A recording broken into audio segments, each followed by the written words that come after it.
say checkmate. Come together for a chess day. Hands up, let the whole world celebrate. It's a festival of chess. Everybody say checkmate. Come together for a chess day.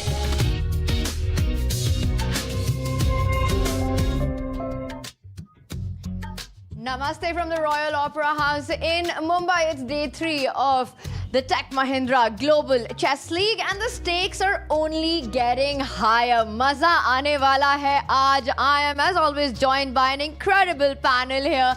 Grandmaster Sahaj Grover, International Master Sagar Shah. We've had fantastic 2 days of chess. We've seen brilliancies, we've seen blunders. We have 2 teams that are at the top. We have 2 teams that have 0 points. Is this going to be the day where we see a flip in the script? Yes, the biggest flip that I can see, Tanya, is that we are in a new location. Nice studio, everything's cool. And I think it's going to be a fun time today. Every single day, Sahaj. So many exciting games we are able to witness here. And I think we are starting off with a very, very exciting match, which we'll just get to shortly. But really looking forward to it.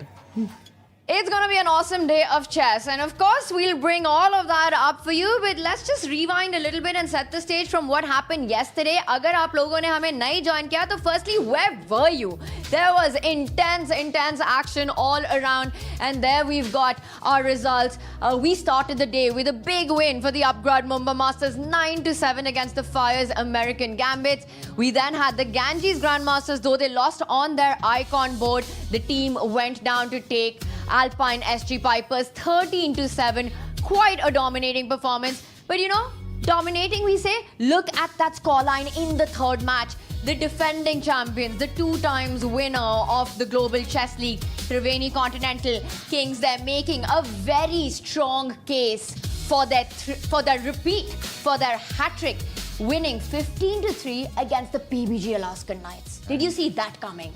No, I think Triveni are looking so good in this tournament. And as of now, they won both the editions of the Global Chess League. And I guess they're one of the favorites in this edition.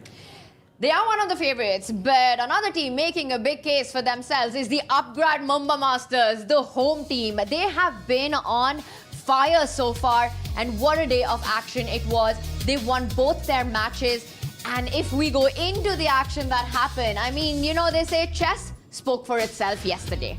Absolutely. It was insane, this one, but I was very impressed with the Triveni Continental Kings victory yesterday, and I'm so excited for what's going to come today because it just builds up the narrative. And there we see this one, the matchup between Fire's American Gambits and the Upgrad Mumbai Masters, and Sahaj, Tanya, the game played by Shakhriyar Mamidyaro. Oof, what a game that was. I think he performed, amazing with the white pieces, destroying Rapport in that creative fashion like he usually does. And he was the player of the match, the mighty Shark. What a game it was by him, you know. Again, a vintage masterpiece, attacking true to style there. Shakhriyar Mamidyarov getting a win. He's definitely proving himself to be one of the absolute top contenders in this tournament, to be maybe perhaps even the player of the tournament here. Yeah, as of now, he's looking great. And I think the Upgrad Mumbai Masters are making sure that all of their players are in good form here, and I think that's super critical when you're playing a team tournament. Each and every player has to fire one weak link, and you will see that they're repeatedly losing, and that leads to a bad performance. And what was also very fascinating in that matchup was that though on the icon board, the Upgrad Mumbai Masters lost, Hikaru Nakamura getting the win for the Fire's American Gambit against Maxime Vachier-Lagrave, but it was not enough. It was on the other boards that the Upgrad Mumbai Masters scoring massive victories in dominating style, but it wasn't just that. It was the same storyline for the Ganges Grand Masters against the Alpine SG Pipers. Even though Fabiano Caruana did get the win against Vishy Anand, it was the youngsters, it was Ronak Sadhwani, it was the women both, Polina Shivalova getting the job done for the Ganges on the other board to get that 13-7 victory. Absolutely, and let's not forget Sindarov, the World Cup champion, defeating Pragg with the black pieces, helping his team to a 13-7 victory. Yeah, I think Sindarov is here unstoppable. He's looking so good and he's playing on board 3. He could very well have been an icon board player, you know. So Ganges Grandmasters are lucky there, but I think they are hoping for, and look at that. They have the Prodigy board here where Raunak Sadhwani struck gold against Leon Mendonça. And went on to become the player of the match as well. Exactly what he needed after the disaster that was on day 1 for the Indian youngster, for Raunak Sadhwani. A one-move blunder costing him the game for his team, and then comes back with a power-packed performance on his board, on the Prodigy board. The one thing I see is, you know, we spoke about the first match. MVL loses. The second match, Vishy loses. But both their teams go on to win. The statement is clear at the Global Chess League. Every board matters. Absolutely, and if you have the black pieces, then every board matters slightly more.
Get ready for an action-packed day of chess coming out of the Royal Opera House here in Mumbai. And the one team that played like royalty were the Triveni Continental Kings against the PBG Alaskan Knights. 15-3. What a crushing and a crashing performance that was. Never really gave PBG Alaskan Knights a chance in that one. Top to bottom, it was a Triveni Continental King show. And I think with that performance, they made it clear that, you know what? The hat-trick is what we want in Season 3, their third consecutive title. But is it still too early to call them a big contender? For sure, I think, but they're still looking for their first win. I don't think PBG Alaskan Knights have won any of their matches yet, and they're looking for their first win, which could happen today. Yeah, and Gukesh has to fire for them while Firuza is on fire, guys. What a player he is, beating Fabi and now Gukesh. Exactly. He's on 100% score, as is his team, and very deserving of the player of the match with the black pieces. What a powerful attack that was. Gukesh with white. It took one mistake, a misplaced knight by the PBG Alaskan Knights on that icon board, and it was enough for Firuza to get that win. A 2 out of 2, 100% start for the Triveni Continental Kings. For the PBG Alaskan Knights in London, Sagar, they dominated the group stage. Yeah. They finished at the top of the leaderboard going into that final battle. But the interesting thing is they haven't repeated any of their players. It's a fresh roster, an absolutely 100% fresh roster for the PBG Alaskan But Knights. Tanya, what a roster. What a roster, but they it- have Gukesh, Arjun. But something is not working so far for this team. I think Sahaj has an incredible stat for PBG Alaska Knights. Sahaj, if you want to just tell that. They have not won a single game so far. Game one? No game. Like out of 12 games that they've played, none of their players have won even one game. That's insane. Indeed, I mean, especially when you have Gukesh and Arjun in your team, it is something unheard of. But it happens, I guess.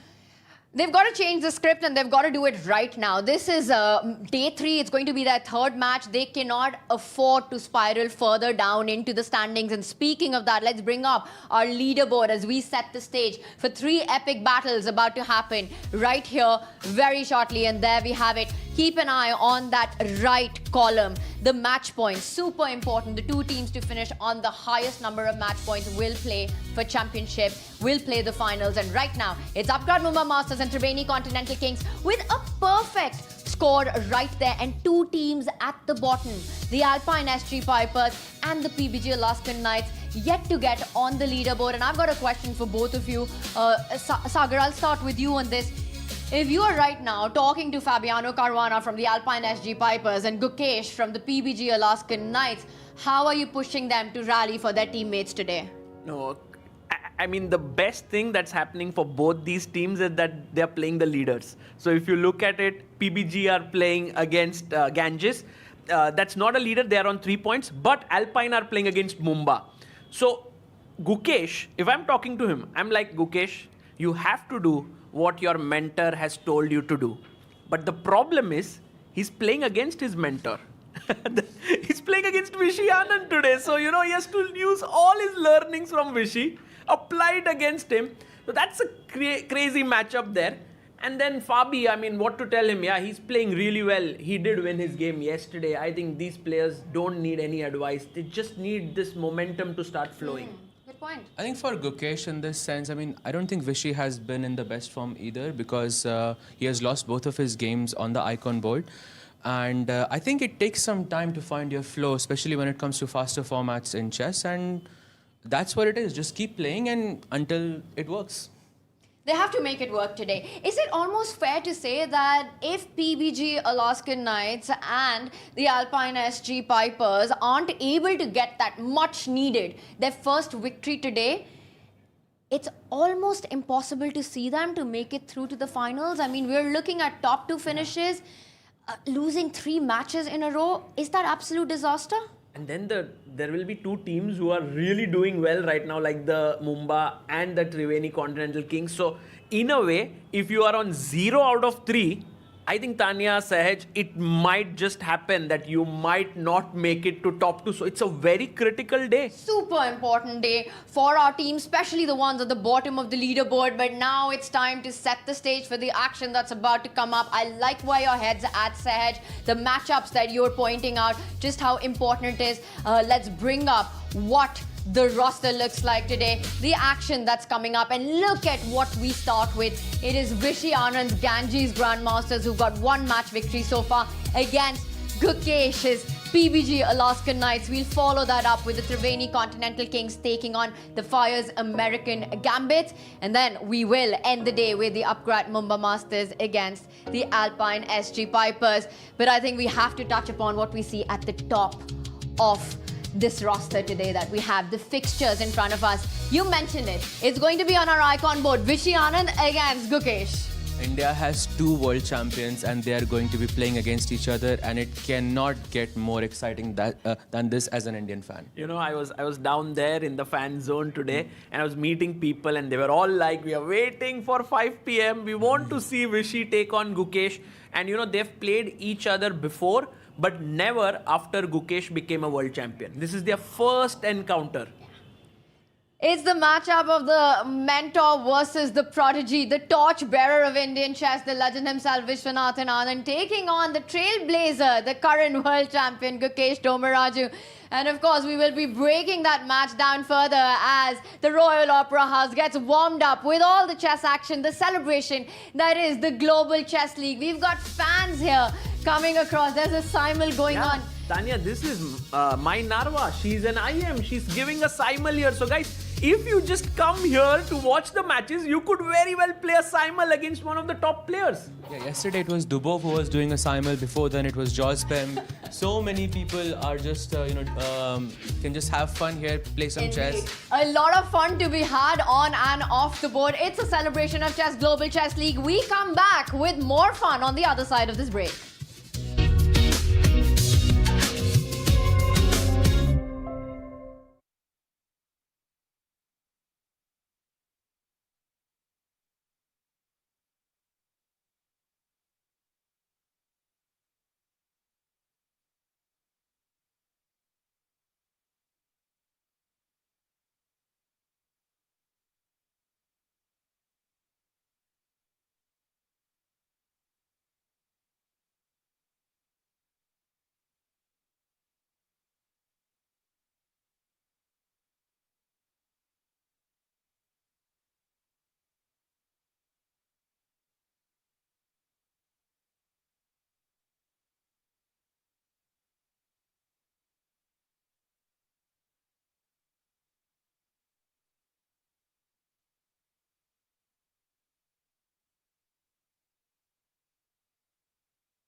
Buckle up, it's the showdown between India's 2 world champions on the icon board. It's all eyes on Vishy Anand for the Ganges Grandmasters, taking on Gukesh of the PBG Alaskan Knights. And to decide the colors, we head over to the match toss. Arohi, take it away. The marquee showdown, Gukesh versus Anand, is minutes away, and we are here at the center for the coin toss. We have Mr. Swayams Mishra from PBG Alaskan Knights joining us, along with Mr. Vishnu Prasanna for Navitas Solar Ganges Grandmasters.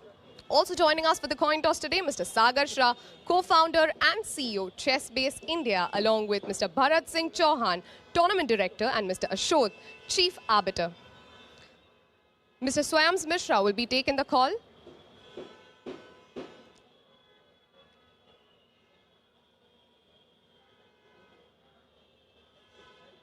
Heads is the call. Heads. Heads. PB Alaskan Knights wins the toss. Decided to play. Decided to play black. Thank you. Won the toss, pick black. Why? I think it's a team strategy, and definitely I think black pieces gives more comfortable and easy for the players. So two of India's world champions play each other for the first time ever. Have you made some special preps for that? I'm sure it's going to be exciting for the spectators. I'm also excited to watch the match, but of course it's clear who I'll be rooting for. All right, all the best to you. Thank you very much. Happy with the toss? Yeah, we were probably going to choose white anyway, so I think it turned out well. How are you all prepping for the big icon board today? No, we're excited for us, and I think they both know each other well, so it'll be an exciting fight for everybody to view. Is that going to be a focus for today, or are the other boards as important? I think we're relying a lot on the other boards as well, and I think everybody will have to show up for the team to win anyway. All right, all the best for your game today. Thank you. Thanks. That is it from the coin toss, and the news from the center is that the PBG Alaskan Knights have won the toss, opted black. Starting with the black pieces, yet to get their first win. Lots of questions to deep dive into that. I've got one for myself right now. Sagar Shah apparently is everywhere. Sagar bhai, ab wahan the, ab yahan ho kya raha hai? I just did the toss, I ran down, I came up, and I'm enjoying myself in the Royal Opera House, guys. और आपका T-shirt भी इतनी जल्दी कैसे change हो गया? Like, how is that? But I have my t-shirt here as well. But today I'm wearing the Tech Mahindra Global Chess League t-shirt with a Mumbai 2025 on it. Can we get one of those as well? Yes. I think we all want that. And you just have to go down there. There's a nice little kiosk there. You can get it. Done, bhai. But what a moment now for the PBG Alaskan Knights, which means that they choose black, starting on their icon board. All eyes on Gukesh with the black pieces against Vishy Anand, who will play white on that board. And there we have top to bottom. We've been seeing throughout the Global Chess League just how important each and every board is. And I want to go through all of this. I want to start from that prodigy board because we've got two players who are on a high right now, Daniel Darda and Ronak Sadhwani. Ronak Sadhwani, after yesterday, player of the match, looking to face Daniel. How do we evaluate this? And I'd want you to make a case for each one of these players. So I think firstly, they are not just opponents, they are also really good friends. They work together, they know each other really well. In fact, they were playing Bullet last night against each other for a really long time as well. So I feel that for Ronak, he has just gotten a win with the black pieces after that disastrous game. And for Darda, I feel that he drew his match and he lost his first game. So maybe he's looking to make his first win against Ronak. He is. Sagar, I'm going to ask you my next question right now. As PBG Alaskan Knights, bottom of the board there, a huge clash on the icon board. Where are you looking at them trying to strike to get their first win? I think Arjun, he has to strike against Vincent Keimer. Vincent has been a bit shaky. As you can see, the Ganges Grandmaster team entering with Vishy at the forefront. Vincent coming there. Sindarov, Shuvalova, Stavrula, Raunak and Vishnu with that flag of the team. And that's been the big thing for them. It has been Shuvalova and Ronak getting those wins in. And look at that, the world champion in good spirits, leading from the front, right in front of Arjun Ragaisi, Lenia Dominguez, Katrina Lagno, who's been a key player so far for the team as well. But the team has fallen short on the boards to get a match victory. Super important for them to keep their chances alive. How much is the pressure on Gukesh to score for his team today? I think it's huge because, for him, every tournament that he plays, he's thinking about, I have to prove myself, I have to play well. And I think today, maybe there's not as much pressure as we are thinking about it because he's playing against someone whom he deeply respects. So, he would want to win, But imagine in the worst case scenario, if Vishy wins, Gukesh will be like, okay, that's my Guru Dakshina. That's an amazing way to put it. And you know, it's very soon we will have the first moves on that iconic matchup. But before that, just really quickly, Ganges Grandmasters versus the PBG Alaskan Knights. I'm starting with you. Who takes the win? Who is getting this match victory, Sahaj? For me, it's Ganges Grandmasters. So you think Vishy's team gets it done? It's absolutely 100%. Sagar? Well, I want to go the other way. I feel that the PBG Alaskan Knights really needed this win. As we said, they've lost both their matches. So I think I'm rooting for them. It's a fantastic battle coming up, and whether it is the Ganges Grandmasters or the PBG Alaskan Knights who get the win, chess will win here today at the Royal Opera House. We've broken the action down for you. बहुत बातें हो चुकी है, stage set हो चुका है. Players are in the arena. The only thing left to do is get to the chess. Don't go anywhere, as first moves are coming up.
With calm minds, strong wills, and an endless resolve, the Grandmasters are ready to roar. Please give it up for our first team, the Navita Solar Ganges Grandmasters.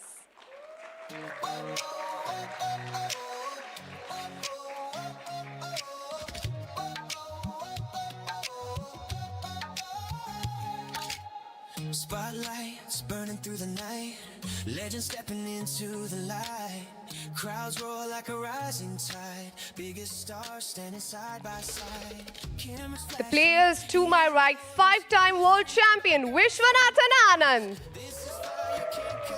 Vincent Kaima, Jabokir Sindarov, the World Cup winner, Stavrula Solakidu, Polina Shuvalova, and Ronak Sadhwani. And now it is time to call the second team for the day. With belief in their eyes and unity in their stride, the Knights march to put the opposition on the side. Please welcome the PBG Alaskan Knights. Spotlights burning through the night, legends stepping into the light. Crowds roar like a rising tide, biggest stars standing side by side. Cameras flash. Give it up for the reigning world champion, Gukesh Dommaraju. This is fire, can't contain. Arjun Erigaisi. Lenier Dominguez. We're chasing glory, Sara Khadim. writes a story. Katerina Lagno. Time to rest. This Daniel Darda. everybody say check. And the coaches for the two teams, we have Mr. Swayans Mishra The whole world's and Mr. Vishnu Prasanna. festival of chess. Everybody say Thank you so much. All the best for your games today. together for a chess. And now for the first move, may I please call upon Mr. Madhav Nair, CEO Kuwait and Bahrain Bank, along with Mr. Santosh Nair, Senior VP Axis Bank. We also have Mr. Bharat Singh Chauhan, the Tournament Director, joining them. Fans from every corner of the globe holding their breath as the tension. And guys, what a interesting matchup we have on our hands there. On the top board, the two world champions of Indian chess, Vishy Anand and Gukesh, take fort. As joining me here is Grandmaster Sahaj Grover. Hello Sahaj bhai. Why, super excited for this match. India has two world champions and they're playing against each other today. This is such a treat to watch for me. Yes, I'm actually thrilled about it. But first, guys, we will be starting off with the female superstar boards because it's a staggered start. Two boards begin, then after 2 minutes, other two boards begin, and then finally, the top and the prodigy board begin at the last minute. So first, let's head over to the fourth board, Polina Shuvalova versus Katrina Lagno. There we see Stravrula making her first move, and Polina has started the game with 1 e4, and look at this, Sahaj bhai, if we can get the board here, you will see that actually her opponent has surprised her with the move d6. Katrina Lagno goes for this slightly offbeat system. Yeah, it's called the Philidor defense, and with bishop e7, very, very topsy-turvy line. If you want to play for a win as black, this is amazing. Yeah. Because you can create a lot of complications, c6, b5 करके, and white can sort of have some problems. ऐसा देख के लग रहा है अभी कि white के पास थोड़ा center है. It looks quite nice, but it can get very complicated very quickly. I agree. And that's the reason why Katrina Lagno has gone for this opening, guys. You know, they both are from the same country. They must know each other. One is young, the other is experienced, and a black win is 4 points. Let's quickly check what's happening with Stavrula Solakidu and Sara Khadim. Sara Khadim did have a problem in this line itself, right? Sahaj bhai, she had lost her game, but now she must have come well prepared. Absolutely, she lost her match against Theodora, I believe, Inyats in the first round, but she has done something different. She's played b6 a bit earlier.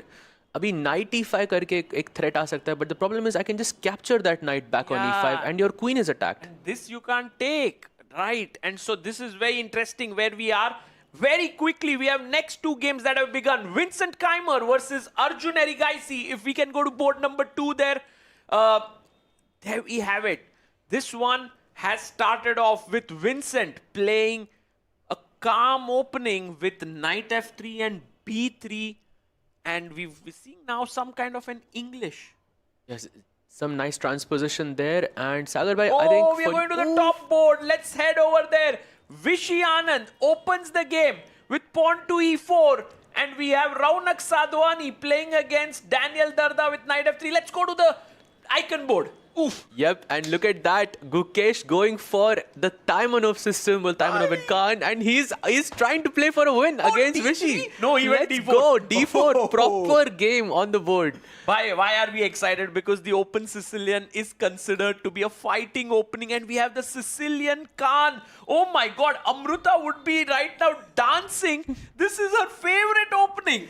She's played it all her life with black, and Gukesh has chosen exactly that. Wow, very symbolic there, and he goes bishop b4, pinning that knight. Bhai, kya ho raha hai? Do you know what's happening? this same opening was played by Vishy Anand with black pieces, and white was Magnus Carlsen in their World Championship match in 2014. Wow. And right now, Gukesh is playing with black, and Vishy says, okay, I'll play like Magnus. Queen Wow. T3.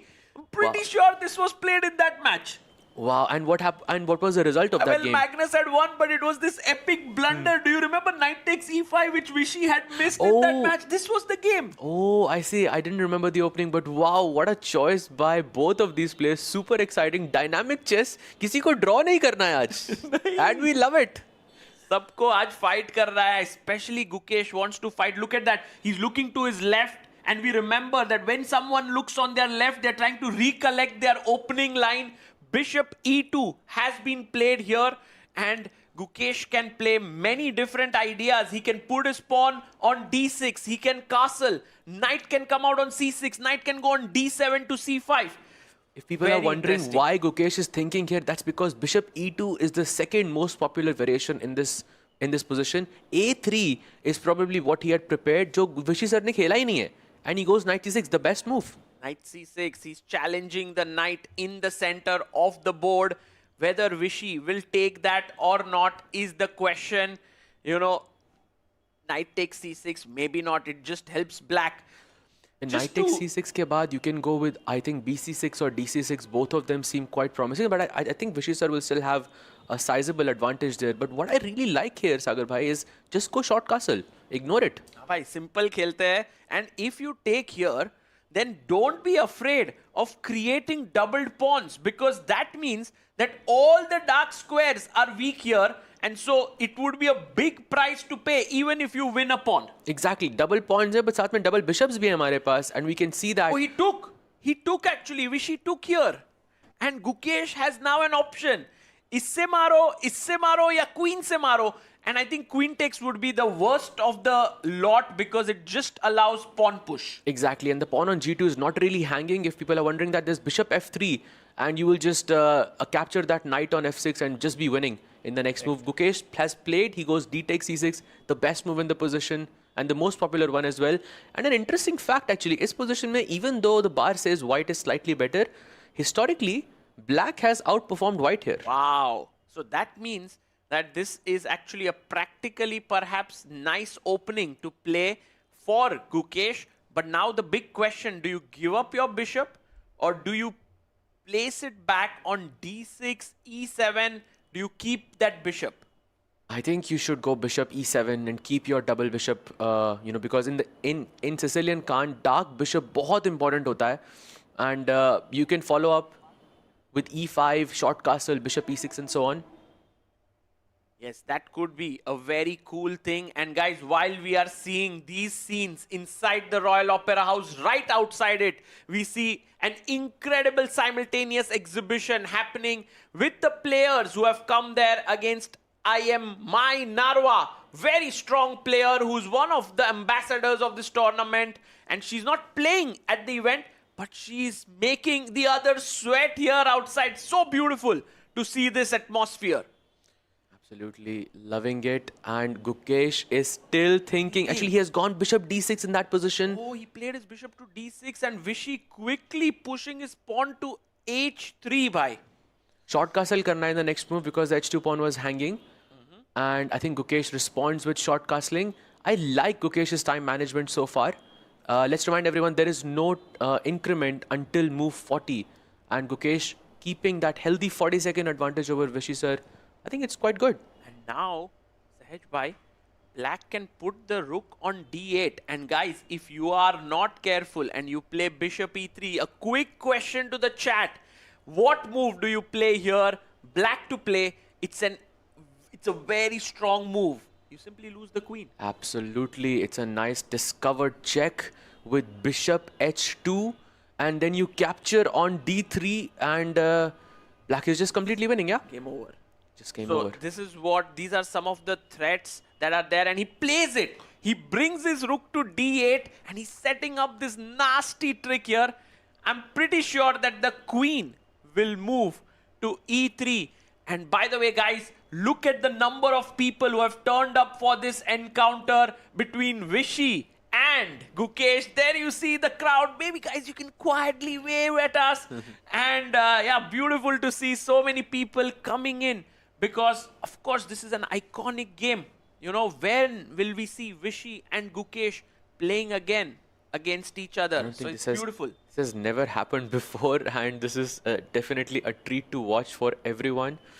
And Vishy goes queen e3, sidestepping from that discovered check mentioned a bit earlier. But Sahaj bhai, now the idea is to push your f-pawn and get in e5 or f5. Gukesh must be careful about it. I was thinking, can we put our pawn on e5 here? Maybe, guys, look at this scene here. You will see that not only are there 6 boards, but there are also the team dugouts at the end. You have Vishnu sitting there, the coach of Ganges Grandmasters on the right, and Swayams Mishra, whose face is covered by the camera there, and the arbiters are on the left of your screen. The nice view there. By the way, Sagar bhai, Yes. looks like Gukesh already has gotten an advantage. How? With his last move, bishop e5, he has seized, I think, control of the dark squares. So now moves like f4 are not possible. And it definitely looks more comfortable for Gukesh. So what you were saying is, if, by the way, f4 was played here, that would have been a terrible blunder because of bishop d4 and you lose the queen. So that's the reason why rook d1 was played. And there we see Swayams Mishra and Vishnu Prasanna, the 2 captains of the team. So intense. So intense. They're looking at every single thing that's happening because they can give that feedback to their team players after the match is done. Absolutely, but सबकी नजर यहीं पे ही है सागर भाई, because this is the match of the day for me. Match of the Titans, as they say, guys. And just if you remember, guys, Gukesh grew up watching Vishy play. He said it on record that his World Championship match in 2013 against Magnus Carlsen was something that inspired him immensely. And today, he's sitting opposite him, fighting. That quote, when your idols become your rivals, is so apt for this one. Wow, nicely said. And I think it is completely true just for this match for sure. And I think for Gukesh, this means a lot as well, because if he's able to take down Vishy sir with the black pieces as well, definitely I think that, you gain so much confidence. For sure. I mean, it would be something that would be really cool, but for Vishy as well, this is a very important clash. By the way, while we've been looking at this game really in depth for the last few minutes, we have to remind all our viewers that this is a team event and there are 6 boards. And Sahaj bhai, I want to take our attention to the board number 2 between Vincent Keimer and Arjun Erigaisi. Your thoughts on this one? Is it looking even? Is Arjun looking very comfortable with the black pieces? I think he is more or less equalized, but I think Vincent also is a very dangerous player and is having a tremendous year. I think he's world number 4 at this point in classical ratings. And such positions, maybe with knight c4 and knight d6 type of ideas, he's going to maintain a healthy double bishop advantage later on. And I feel if I had to choose a color, I would choose Vincent here. You like the white pieces because of this maneuver that you can see. And yeah, maybe the position is close to equal. Let's go to the third one. Jawokir Sindarov is playing against Lenier Dominguez. And look at Dominguez's pawns. Oh my God. It's like, you've taken so much space in this position that white's pieces are all cramped up. It's, bhai, ye local train jaisa ho gaya hai Mumbai ka. White ka position. Absolutely. And white is technically a pawn up, but lag nahi raha aisa. Because wo bishop c1 pe, it's just at home, rook on a1 pe nahi nikal sakta baar. Yeah. And white is so cramped up. I'm sure Sindarov on purpose decided to take a risk in the opening itself because, Lenier is a very solid player. Yes. And also a very experienced player. So this format, it's Sindarov is having a great run so far since the World Cup. Also, he won his match yesterday with the black pieces. Against Pragg. Against Pragg also. But what has impressed me is Dominguez's fighting spirit in this tournament. Yesterday with Vidit, he was very close to beating him. He's known for his solid play. But in this event, he's going all out against his opponents. And perhaps he might be the one who can get the full point for his team. Look at this. You put your knight on d5, you get your queen up, you castle, and then you have the e4, f4, all these breaks in the position. Exactly. I mean, आपको e4 f4 खेलने का ज़रूरत ही नहीं है, because it's like white के piece of वहीं रख के बैठ जाओ. What is white going to do? White is the one looking for some breakthrough in the position because you're cramped. Yeah, white is kind of smothered here, but we all know Sindaro. He's very resourceful. He'll come up with something. Meanwhile, guys, huge thing. Vishy Anand seems to have gotten a small edge, because you remember we were speaking that Gukesh was slightly better, but what happened?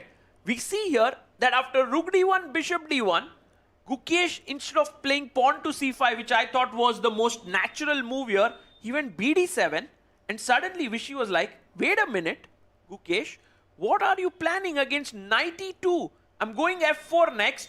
Gukesh pushed his bishop back, again pushed back, and now b4 gaining so much space. Vishy Anand is looking good right now. Wow, this is such a comfortable position for Vishy sir here, because Gukesh just lost 2 tempos. Yeah. Bishop जो e5 पे एकदम legend था, controlling all the dark squares. Now it had to go back to d6 and e7. In the process, you lost 2 moves and control over the dark squares as well.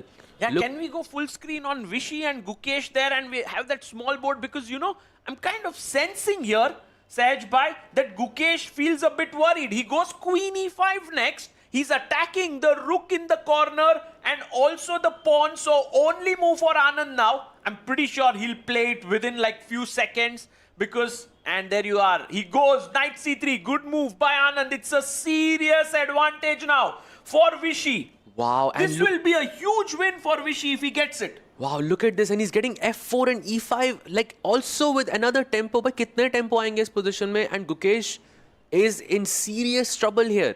Yeah, this is looking very dangerous for Gukesh. He must tread carefully here. And it's his move what to play, because as Sahaj Bhai just said, f4, e5 आ रहा है भाई, कैसे रोकोगे? Look at that bishop on d7. No, it has no squares to go to. Bishop on e7 has no squares to go to.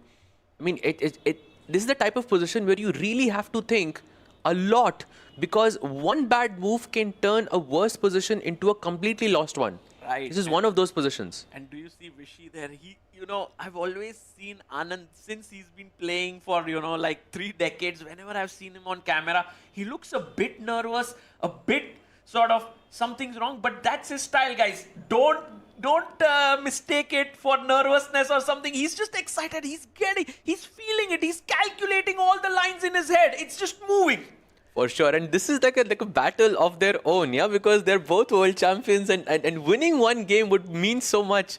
Oh, by the way, Sahaj Bhai, one of our viewers has pointed out there's a tactic with knight e4 here. Does that work? Because if you take queen e4, there's queen takes c3. And if you take knight e4, the rook in the corner is hanging. So does that work, knight e4? Wow, knight e4 looks nice, but isn't that queen pinned on e5 as well? Crazy. So what should white play? Just bishop b2 I defend. Guys, Grand Master बाजू में बैठा है. What a move. And that is a big advantage, because now, as you said, this pin is killing.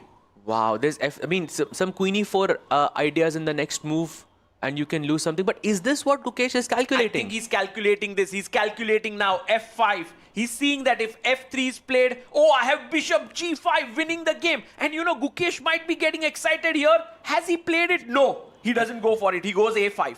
a5, and now he's targeting that rook on a1. So rook को b1 पे रखना बहुत जरूरी है यहाँ पे. Correct, ये rook मर रहा है. You can also play bishop b2, but the problem with bishop b2 is that you will exchange another set of pieces, which is actually to the advantage of black, क्योंकि भाई black के पास space कम है दोस्तों. So जितने भी pieces get traded, it's good for black. Exactly. But if also we are thinking about space, look at that bishop on d7. That's a clear example of how black is struggling with space right now. And by the way, rook b1 played, Gukesh trades, he opens up his rook down the a file. Vishy now can push f4 very soon. Gukesh has to keep that in mind. He has to keep on making active moves, or else he'll get crushed here. So what's the next move that Gukesh can make? Very tough. I think I would love to play a move like g5 here, just to not allow you to play f4. That's how desperate I am. Oh, check में मर रहा है. Problem वही है. See, that's the problem, that I can take it with the check, but I would love to play G5 though, but I cannot. Like, I think Queen C7 abhi Gukesh isliye kiya because he wants to play E5. Yeah, but no time, right? We'll ourselves go E5 or we'll go F4.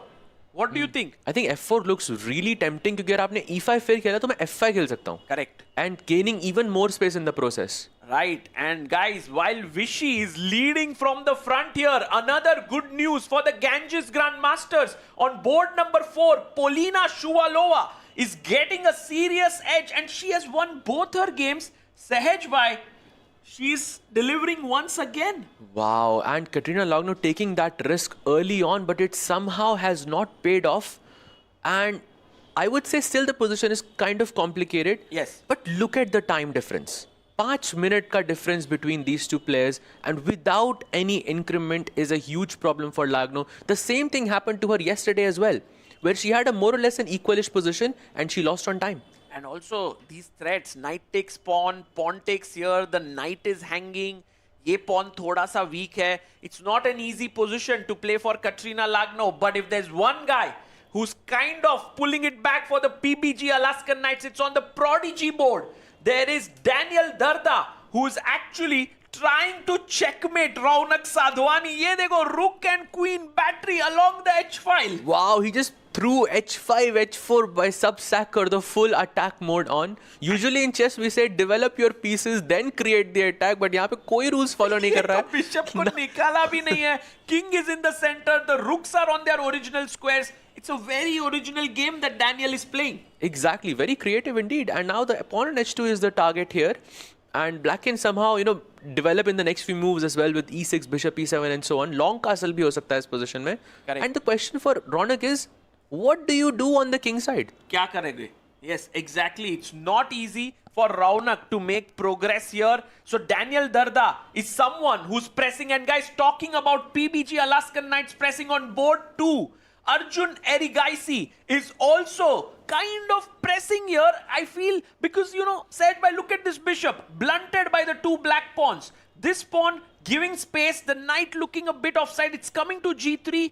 I like black's position. I think I would agree with you. I think the position looks amazing. However, still, there is a 2.5 minute difference between these two players. So that has to count for something for me. Because increment nahi hai aapke paas. That really, you pay the price for it at the later stage of the game. And by the way, look at Ronak's last move.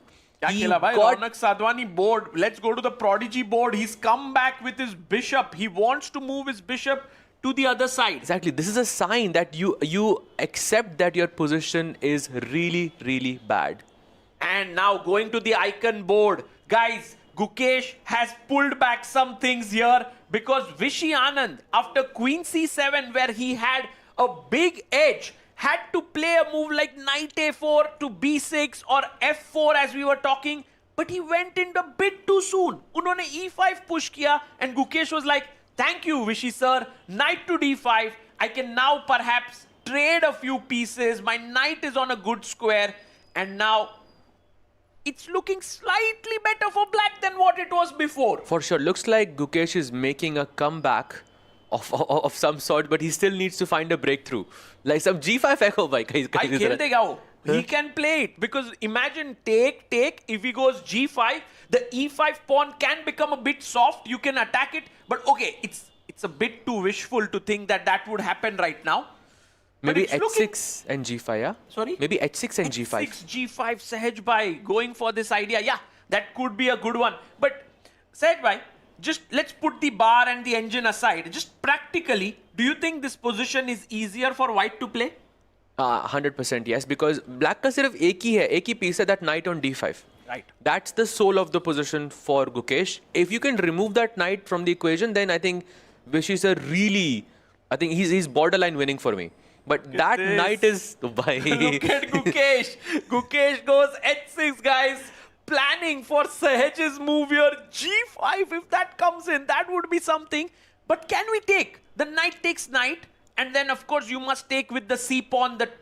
Taking with the E-pawn would be dangerous. You have a huge passer here. So take here. And then white gets a queenside majority here. Exactly, but I would take on d5 if I can play b5. अभी b5 possible नहीं है क्योंकि वो c5 का pawn is hanging. Correct. So I would plan it better. Like I would go bishop e3 or something. King को bishop h2 पे. E2 खेला. Oh, bishop e2, yeah. Nice prophylactic move, I guess. Maybe he wants to put the bishop on c4 later. Vishy is playing quickly, guys. He's at 10 minutes 44 seconds. Gukesh is down to 8 minutes. This match is right now very balanced, except for this one game that is going in PBG Alaskan Knights' favor. Daniel Darda on the Prodigy board. Let's look at it. Raunak has made a huge error. Sahajbhai, he's played his bishop to d2, but the opponent missed it. There was a huge chance with b5 here, pushing the knight away. I'm pretty sure Raunak wanted to go to a5, but then knight c e5, and the h2 pawn is falling. You know the problem with Daniel's last move is that now you can never play knight e5. Yes. Because he just played e5. blocked it. He just took the square of the knight, and अब Raunak is more or less back. Yes, he has this fantastic queen and knight and rook combination on the king side, but that's it. इसके अलावा he doesn't have more pieces that can join in on the action. Correct. And Raunak can go a4, a5. Let's attack. He can start playing on the queen side, guys. रौनक के चेहरे पे रौनक वापस आते हुई, you know, a4, he goes for it. That's a nice move. You know, and Raunak Sadhwani looking good now. You know, yesterday I witnessed about maybe around 20 or 25, maybe even 30 bullet games between these two players. Really? And मैं आपको एक चीज बता सकता हूँ कि Daniel is the faster player. But it's not showing here because Raunak is maintaining that 5-minute lead almost against Daniel Darda, and the position is not really that bad. Oh, he long castles. He long castles here, guys, and Raunak quickly gets his queen to g2. We'll keep an eye here. Let's go to our icon board. Vishy Anand now brings his rook to a1. So he did take here after... Oh, g5 was played by Gukesh. He did play g5. Knight takes knight. And now rook a1. What a nice move by Anand. You have to give it to both of these players. They are trying to play for a win. They are trying to give us a result. And I really, really, really appreciate that as a viewer. I love it. I love it, guys. But I also am amazed at the way Vishy is keeping his control against Gukesh, because after rook takes rook, queen takes, the queen can enter in from this side. And we've already said these two pawns, if they start advancing, they'll get very dangerous. For sure. And b5, c6 looking super dangerous. Even queen a8 looks really dangerous as well. So right now, if I just have to give you a roundup, guys, Vishy slightly better on board 1, Vincent slightly better on board 2, Javokir slightly better on board 3, Polina Shuvalova clearly better on board 4, Stavrula slightly better on board 5. What's happening? Ganges Grandmasters are doing incredibly well in this entire match. Let's go to Polina Shuvalova's board on board number 4. Look at the attack that's coming in. Knight f5. Ooh. Yeah, she cannot capture that knight on f5 because the knight on h5 is hanging. Right. And another thing is, I believe white is a pawn up in this position. Yes, white is a pawn up, but right now attacking the bishop and the knight, but the knight is not hanging. So I can just simply bring my bishop back to f1 and white is better. Exactly, just bring it back and... Okay, you have... I wouldn't say it has completely stabilized yet, still a bit complicated, but look at that time difference. 5.5 minutes, Sagar bhai. That is so much time. And look at Polina Shuvalova's body language. She looks calm, cool. She gets her bottle of water. She's like, okay, I'm going to beat you, Katrina, here. For sure. And this is great news. I think PBG Alaskan Knights really need to get their act together on one of the boards, because they are right now not doing well on any of them. Going back to the icon board, Gukesh moves his king upwards to g7. And here, maybe you trade as white. Oh, Vishy also moves his king up. So very prophylactic fight going on. No, I have to say that if, this goes in Gukesh's favor, something horribly has gone wrong in Vishy's position. Because you have, all the space you want. You have more time on the clock. It's such a comfortable advantage for Vishy. But You're still... saying, let's say, 60% chances of Vishy winning this, yeah? At least, I would say. I would say like maybe 5% chances of a loss. Right. So Something like that. Would you agree with that? Yeah, I or- think it's correct. I think Gukesh has to play out of his skin right now to get a draw here, not a win. Win is a far-fetched thing right now. He's just brought his queen back to c3 and slowly, I think Sejbhai, this is coming. b5, you know, he's just handling everything calmly. And let's say, for example, you make a waiting move, king g8. I simply take now, and b5. This is what he's planning, I feel. Wow, and then you can also throw c6 and b6 later on in the game.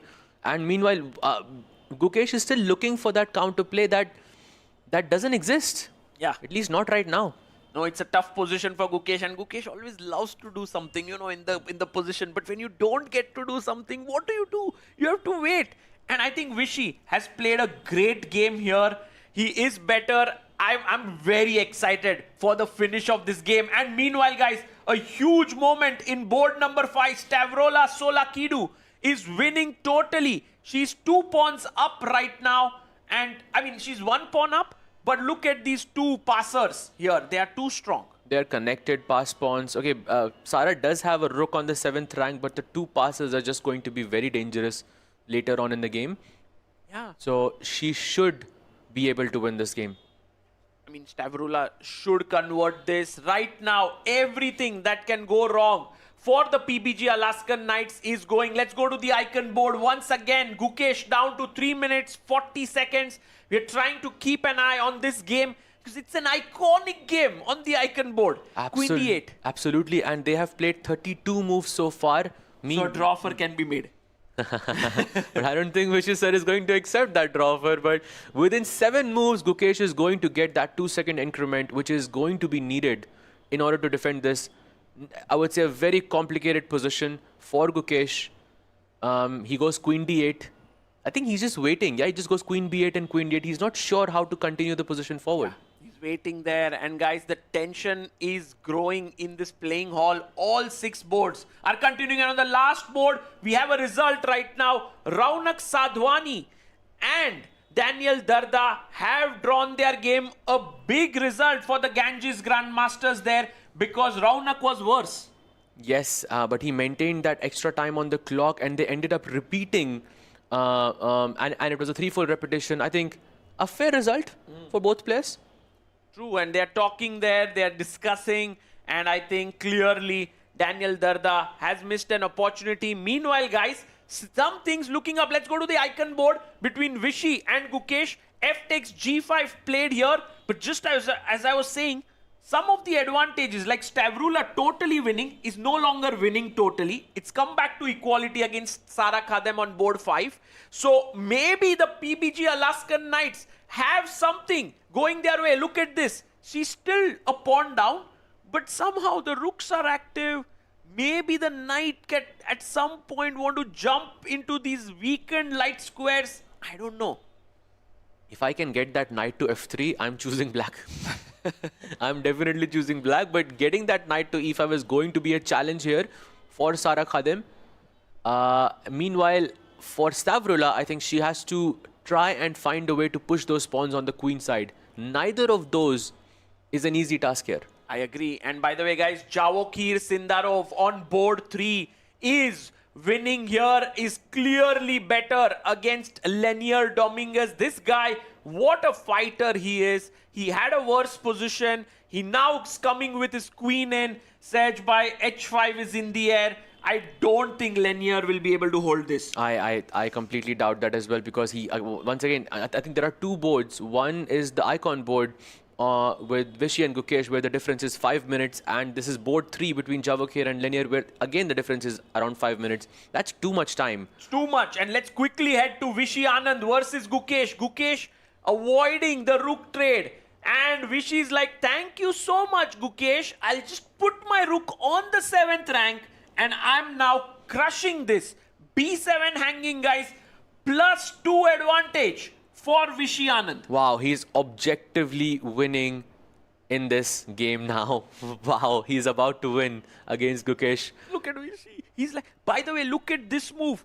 Bishop A6 is coming here to win the pinned pawn, and the king and the queen are on one line, and this can be very dangerous. Absolutely. And let's remind everyone, we can't play b5 just yet because that bishop is taking on c5. Yes. And that might equalize matters. At least we'll go one step closer to equality. This is what Gukesh is hoping for.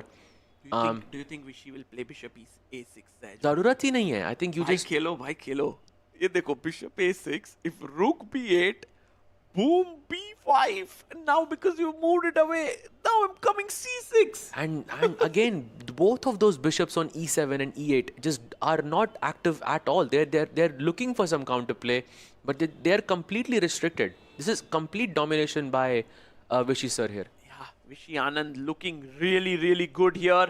But he has 6 minutes, 30 seconds to figure out a way to kind of get in. Because, you know, getting a winning position is great, but you have to convert it. And I'm pretty sure Vishy would do it. It's just that sometimes you get a bit of nerves here. You haven't played well in your first 2 games. A win has not been scored here. But if Vishy gets this win, I can assure you guys from tomorrow, he'll just get into this form, crazy form in this tournament. I think he's already showing some crazy form to me. And Oh, especially he plays it! Wow. Bishop a6 on the board. And let's have a look at the crowd in the hall. Maybe they are all amazed with this move. Bishop a6. And Vishy Anand is very, very close to beating Domaraju Gukesh here. Wow, and now b5 and c6 incoming in the next move. This is looking really bad for Gukesh. He also has a minute and 40 seconds on the clock with no increment as of yet. This is really bad. Because until move 40, we have no increment. They're on move 36. True. Wow, again, the two boards, yeah, board 1 and board 3, both of them being completely dead lost simply because of the time situation. And by the way, he's played his bishop to c6. Isn't the move b5 coming in here? b5, and look at this tactics. It's insane tactics. Queen to b8, and now Sahaj bhai. It's a beautiful move. I don't know if it's easy to see. Maybe you guys can figure it out. He plays it, and Queen b8 is on the board. This is on the board. Can you find now? Not b6, yeah, not b6 or No, something. not b6. No b6. There's a beautiful move here. If Vishy finds it. Oh, it's bishop takes b7. Oh, he takes it. Wow. Vishy OP, guys. What a move. What a move. Vishy Anand, the legend here, showing his class. If Queen takes rook, the problem is I take your rook. And if you take bishop takes b7, I go c6, and look at this sneaky bishop defending the rook. Wow, and you're just getting the bishop back because that bishop is pinned. If you move the bishop, Exactly. e7 ka bishop mar jayega. Bhai, ye mar raha hai. It's so beautifully done. Anand has calculated it thoroughly here, and it feels like the Madras Tiger is back on the prowl. Wow, I finished it off in style. Yeah, bishop, rook, sab mar raha hai. But it is completely lost, and he makes a move. He goes rook c7. He plays rook c7, and why we stay on this game, but I want to give you a huge update that Katrina Lagno is now winning for the PBG Alaskan Knights. So something to cheer about there for the PBG Alaskan Knights. But let's stick here. Let's stick on the Vishy game.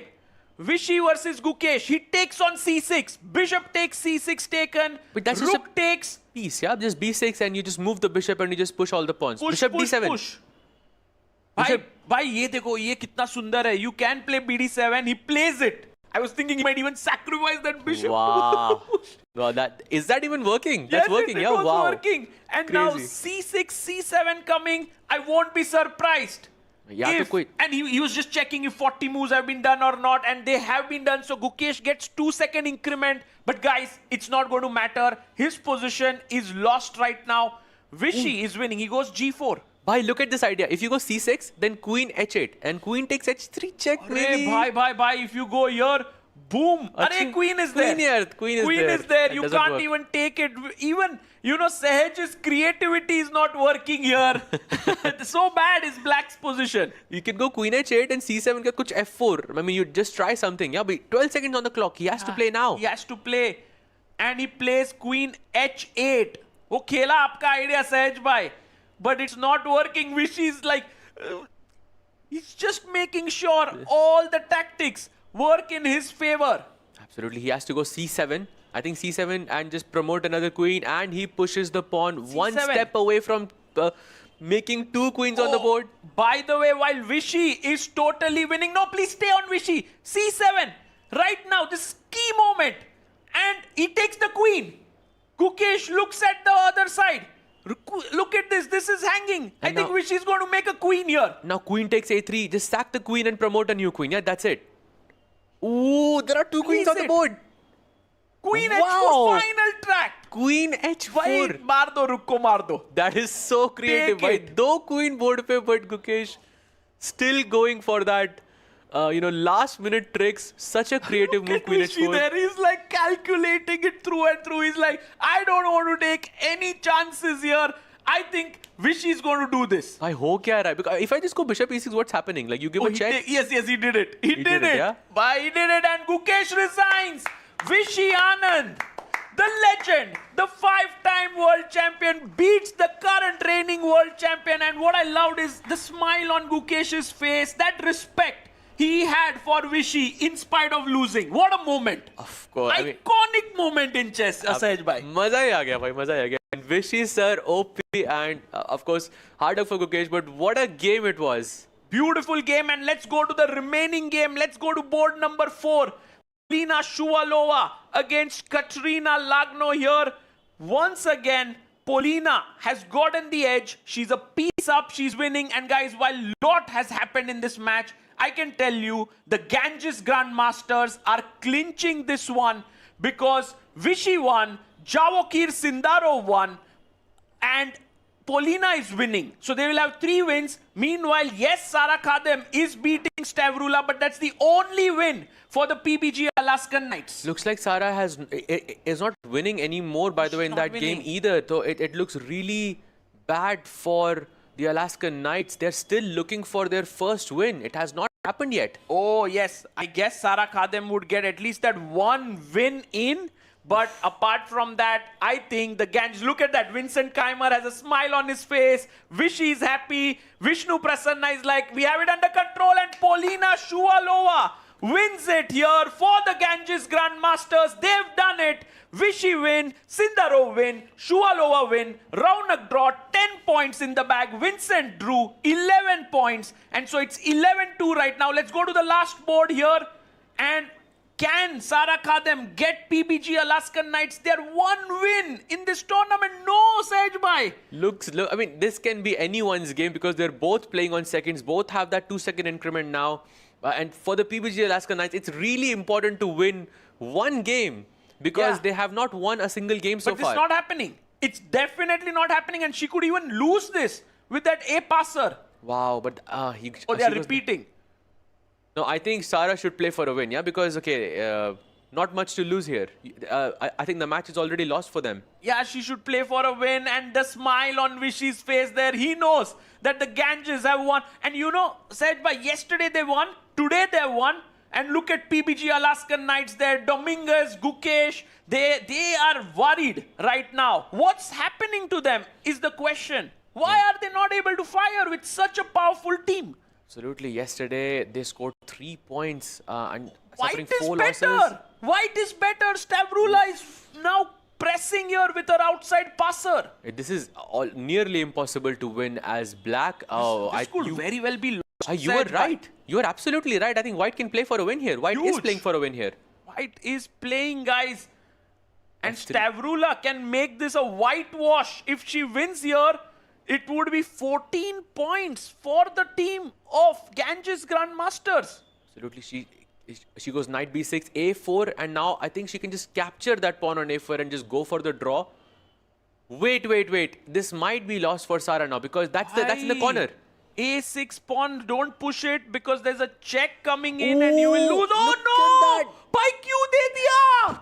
Pawn de diya. Oh no! Just the move that she had to avoid, and now it's a draw. That was a big break. And look at Stavrula shaking her head there. She's like, what did I do? Maybe Sara has that win that, it's a consolation win, but it's a win all right. She's winning. She's winning. That's winning for Sara. This is the win that the team needs, I think. Yes. At least to make a comeback somewhere. No! No, it's a draw. These tricky nights, it ended in a draw.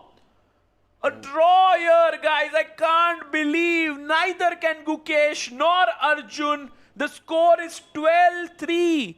Ganges Grandmasters have crushed it. 3 wins, 3 draws, sedged by the elusive win for PBG Alaskan Knights. Not a match win, guys. The game victory is still not coming in. Wow, and Sarah was so close to it because her opponent gave her that gift with that king and pawn fork, and that's it. And she returned the favor. Yeah. in the last moments. And look they're at still- Stavrula smiling there. Also, Sarah, relieved that she did not lose that one, but of course, unhappy that her team did not do well. Meanwhile, Ganges Grandmasters feeling the happiness there. I think PBG Alaskan Knights really need to sit down together and get it back. They have the power in their team. They have Gukesh, they have Arjun, they have Dominguez, Sarah, Daniel Darda, Katrina Lagno. What a team it is. But somehow, they're just not clicking.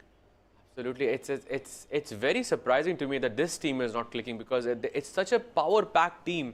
And I saw all of these players in action, especially Darda I saw yesterday. He's such a fast player. Yeah. Super impressed by him. And of course, the world champion, Arjun, so many strong players. It's very sad. Yeah, very sad. Let's have a look at the team of Ganges Grandmasters. While the mood is pretty low here, you can see that the Ganges Grandmasters, even though not many are talking to each other, like Vishy and Raunak are talking, there's a calmness on their face. They're like, ha, bhai, aaj ka din badhiya gaya. Yeah, absolutely. They're, I think, analyzing their matches, and that's already a good sign. Discussing their matches, discussing the strategy. First but match today was looks like it's finished. been a good day for them. The Ganges Grandmasters won match point 3-0 and game point 12-3. Can we show the arbiter there? Next match will be after half an hour approximately. Welcome again.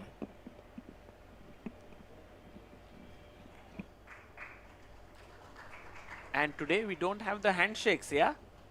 I think that's not happening, or it's happening. The players are coming to the forefront. That ritual is going to continue here, guys, as the teams make their way to the center stage. I like this finish. It's like the end of the match. You kind of get a closure here. You can see the team that's lost is generally very, very poignant there, while the team that's winning have smiles on their face. The PBG Alaskan Knights lost Okay, here like good 12-3. tradition here in our event, Super sad. We have but still procedure. looking for their first win. And but shaking. what a match please. for the Ganges Grandmaster here. 3 And wins. the handshakes. Hi. Yeah. Do you think, Raunak, that this could very well signal the end of the road for PBG Alaskan Knights? I think it's too soon. If they win all 7 matches, they will be back out of the remaining, 7 of them. but it's not easy.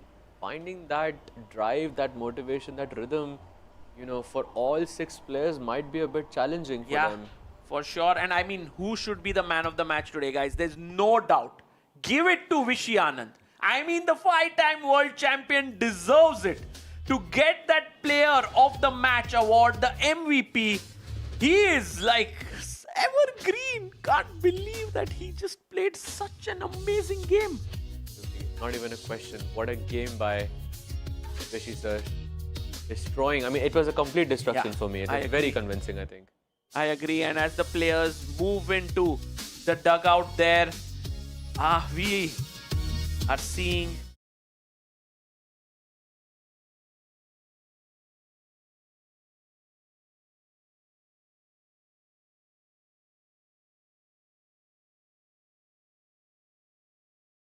to take a short break, and on the other side, we'll be back with more action.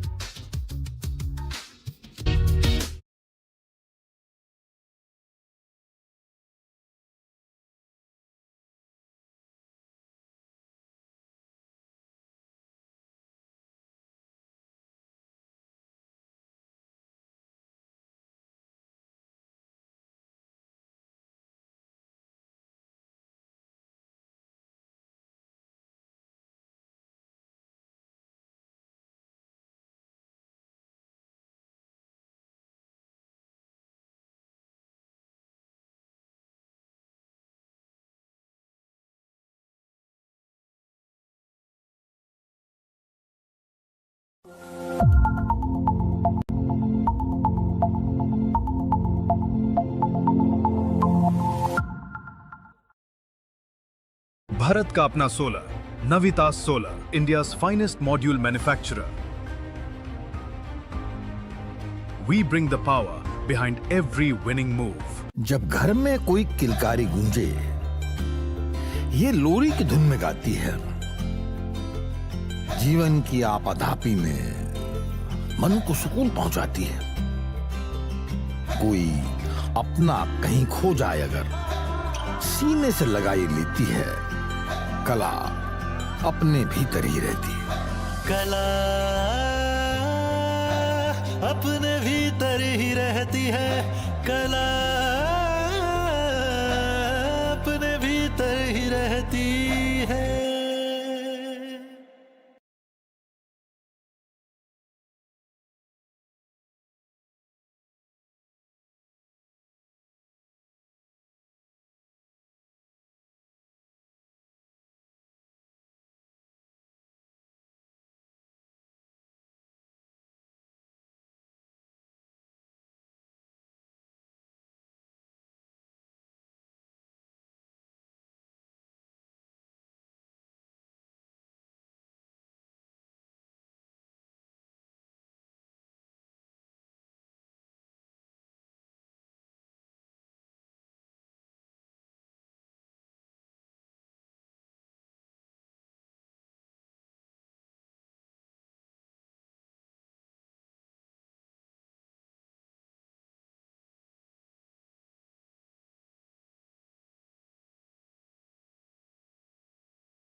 Ethics Commission, World Chess Federation, Alan Atkinson, Arbiter, and Mr. Bharat Singh Chauhan, the tournament director for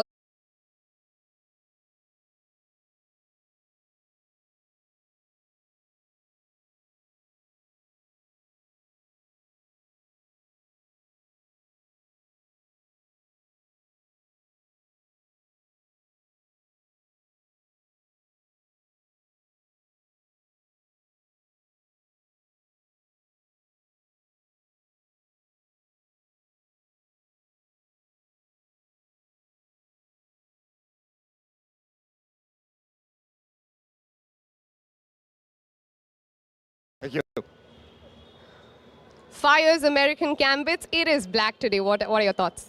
We were planning to play black, so we are happy with how the toss turned out. It seems like I'm following how the Indian cricket team captains are going. Okay then. But is it going in your favor at the end? It's been mixed so far, but eventually I hope it will. All right. Any particular plans for this team? They have been winning continuously. They are the defending champions. Is the pressure on you? I think the pressure is on them. They are the defending champions after all. And we'll just look to do what we do, play to our strengths and give our best. That is the mindset that we're talking about. All the best for your game today. Thank you. The team that has picked white is also the team that has won the toss. Triveni Continental Kings won the toss. Pick white. Love that. Srinath there, Grandmaster Srinath, feeling a little bit like Rohit Sharma with the toss results that they've been having. Yet to win a toss here at the Global Chess League. Has to start with the black pieces for his team, which means that on the top board we'll have Hikaru versus Alireza. We'll of course get to all of that action where Hikaru will start with the black pieces for the Fire's American Gambits. Sagar, what did you make of that decision? Van Valley choosing to start with white after winning a toss. Did they take inspiration with what just happened with Ganges Grandmasters? I think I'm really inspired by Sahaj's point, and I also remember my India-USA match where we went to play in Texas and we were all playing with black pieces and India lost 5-0 to USA. I just know that if you have the white pieces, the team is not in good form, it really helps. But the Triveni Continental Kings are in good form. So they could choose any color, I think, and they would do well. But I think it's a good decision. It's a very important game for them against the American Gambits team. Well, when you're in form, perhaps little else matters. But coming to you on this, Sahaj, for the Fire's American Gambit, starting with the black pieces, how do you think they're feeling about their chances? I think it was a very smart decision from the Triveni Continental Kings, because if you choose white, then their opponent have to play for a win with the black pieces, which is a much harder task. And that's where you strike. So I think this is a calculated decision by them, and I think they have a good chance of... they would be my favorites for this match. All right, well, Triveni Continental Kings won the toss. Can they do the same on the board? Can they prove their pick of the white pieces? Let's first head over to see how our leaderboard is as we set up for the second match of the day. We've already had the Ganges Grandmasters victory over the PBG Alaskan Knights, which sees them go up to 6 match points, 29 game points with the power pack performance that they've had in the tournament so far. You know, racking up those points. With their match victories there. Up Mumbai Masters, Triveni Continental Kings, 3 teams at 6 points. Then you've got Fire's American Gambits who will be in action next at 3 match points and still at the bottom of the leaderboard, waiting to climb up. While PBG Alaska Knights, their action is done for the day. Their action might be just done for Season 3 of the Global Chess League. Alpine SG Pipers as well, they're struggling. We're going to be breaking down all the action that's about to come up with the Triveni Continental Kings taking on the Fire's American Gambit. We head over to a short break, but don't forget, on the other side, it's Firuza versus Hikaru.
Not just for all of us, but for Ganges Grandmasters getting a 12-3 victory against the PBG Alaskan Knights. Something I think none of us expected, Sagar. How are you feeling and what do you think was the highlight for you in that matchup?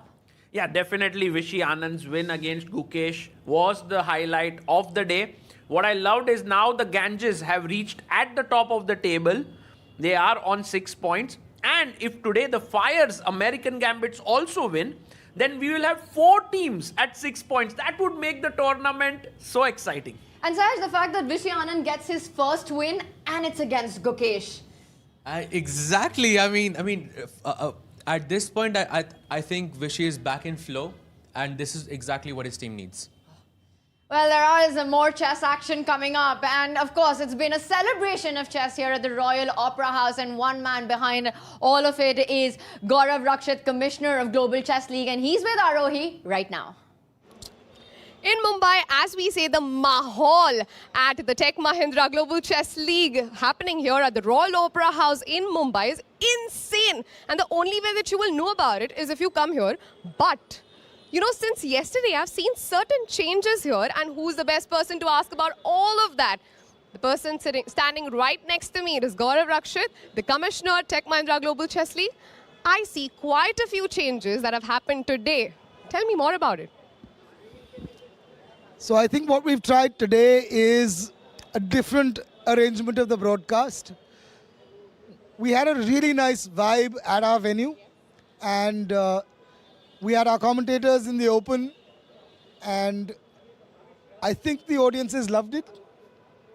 But we were getting a lot of feedback online that the streams are picking up sounds from the traffic. More so actually with people that were using headphones, and it was coming through and it was annoying our audiences.